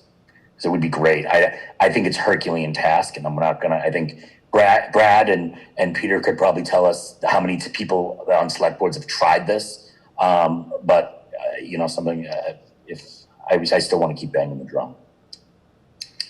Sounds good. All right, good discussion. Mike, I'm assuming we don't need to vote on anything about the Constellation change? No. Okay. Anything else in your world? Nope, all set. All right. I think that brings us to report and mail. Anything in people's minds? One thing I want to bring up, and again, not for tonight's discussion, but I was, and I know Mike, you were on it as well, the Reed and Barton discussion with the coalition on Monday night. And, you know, it's not an issue that's going to go away. And this is not a group that just is going to accept it to just sit there for the next 3 to 5 years. So I'm just bringing it up. We're just going to, something that we're going to have to figure out. Both from a hazard proposition, but also, you know, could possibly be environmental. That's still a question. We're trying to sort through that. So it's just, I want to put it on the radar. At some point, we need to have a discussion about it. Very good. So, and we talked last meeting about getting town council back and having a discussion, an executive session on this. Mike, have you reached out to them for some dates? I did. I talked to Mark Rich, and he's going to try and get to one of those meetings in December. Okay. And Thank you. I have one more question, and I'm a little confused. So Mike, just for clarity's sake, and I thought we mentioned it was about 3 meetings ago. I asked if the HR person consultant was in the fiscal year 21 budget, and thought I was answered yes, but I know that you and I had a conversation. Is it or is it not the HR person for the town hall in this year's budget, or is it not in this year's? It's not the FY21. No, it would have to be in the next year's budget. Okay. I thought you said it was in this year's budget too. Yeah. No. Yeah, it's in the budget that gets approved in April, is how I understood it. In May. FY22. FY20. Yep. Okay. And it's definitely there though, right? Like, Well, we haven't started that. but you're planning on Yeah, proposing. Yeah. All right. Some misunderstanding. Renee or Brad, anything on your end? No, thank you. Mr. Chairman? Yes, Mike. I don't know if Mike was able to get anyone at the Post. I did get information from Estelle on the VFW. Oh, yeah, please share. They are a nonprofit, and the reason they can't operate the bar is because they do not have a common vic license. So that's why it's up. They don't serve food at the bar, so that's why it has to be closed. All right. Thank you for clarifying that. Does that change anyone's opinion or desire to vote tonight? Do we still want to have somebody come in from them on Tuesday? I think those were the only questions we had, right? Yeah. That's what I understood it to be. Yeah, if everyone's comfortable, I don't mind making the motion to approve the waiver. I would just ask again about everybody's comfort level in a full waiver, you know, based on previous discussions. So I can make the motion, Michael. It's okay. And I understand your point, Renee. I think this is a unique circumstance because it's a nonprofit and they've been fully closed. And the mission-driven nature of this organization, I think, is well worth it. So Chair would entertain a motion to waive the fee. Is it club fee? Club fee. Club fee for VFW Post 8049. For this fiscal year. For, this fiscal year in the amount of $300. So moved. Second. Any further discussion? Just a point for clarification, Jack, it wasn't that I was against it or making a point, just making sure that the group, you know, we just need to think about if another person who can't open their doors comes to us, right? This is a situation that we just have to be cognizant of and try to maintain consistency. Yep. Nope, that's how I took it. All right, we'll go to the vote. Meg? Yes.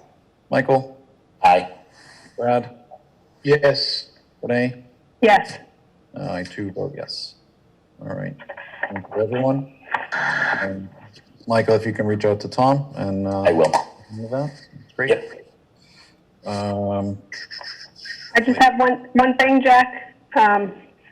Just under, it's actually under nothing. I just wanted to wish Brad the best of luck tomorrow. And certainly, Brad, if you need anything, you have 4 other people here, or 5, and a couple others on that I'll volunteer.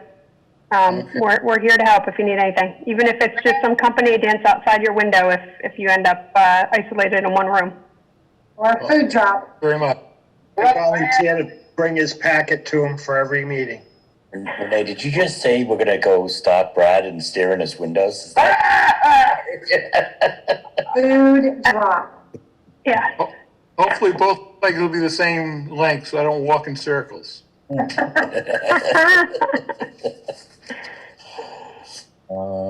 Thank you for doing that, Renee. That's Thank great. you all. I think the only thing on my end is we were approached by members of the Charter Commission. I think it was this week, maybe it was end of last week. It's all been a bit of a blur about setting up a time for them to come in and meet with us to discuss their final recommendations.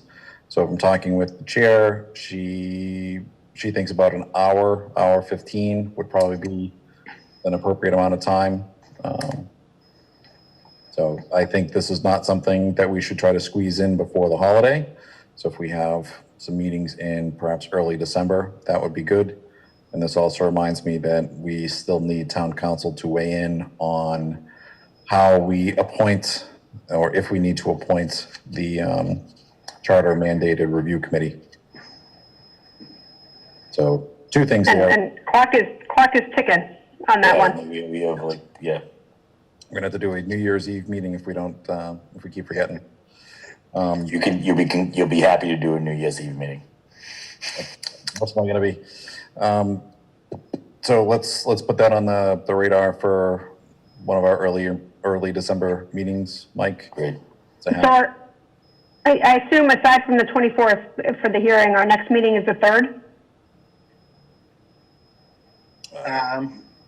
Is it the 3rd or the 10th? Oh, no, we're off, right, because this is an off meeting. Yeah. So the 10th. So I gotta say, Jack, if we do have to do something, I mean, that gives us really the 24th is 2 weeks later.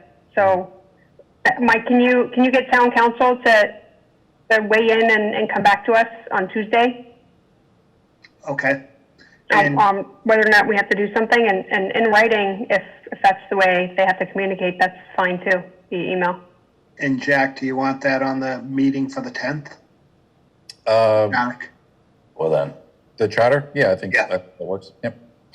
I think also, Renee, I think one of the things that we have to ask town council, can we just appoint the committee that's already established? Is that enough? Right, I mean, there's multiple questions. We just need to know what action do we need to take, because I imagine it's some action even if we say we're not going to do it. But if we have to do something, it's a tight window.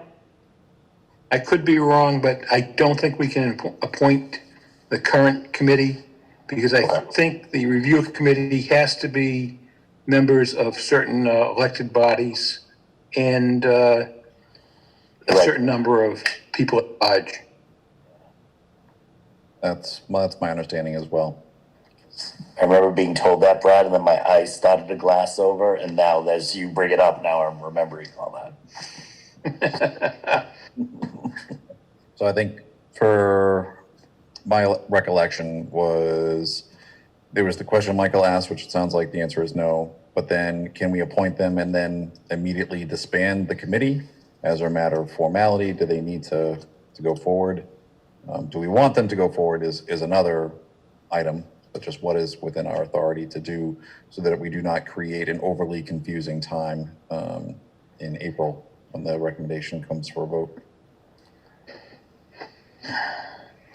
Are we not Nortonites if, that we make things confusing, don't we? Isn't it in our blood? I think so. We're all a little bit twisted. All right. Yeah. Speak for yourself. I'm a lot twisted. All right. I think we're getting punchy now. 5 hours, 4 hour meeting. Yeah, 3. I thought when we started at 5:30 that this would go quickly. I was sadly mistaken. So any other business to come before the board? Seeing none, eyes are closed. Chair would entertain a motion to adjourn this meeting. So moved. Second. All right. Michael? Nay. Meg? Yes. I just imagined Michael as a horse. I'm sorry. I'm getting a little punchy. That's my name for the kids. Yes. Renee? Yes. And I too say yes. Good night. Good night, everybody. Brad? Hey, happy Thanksgiving, guys.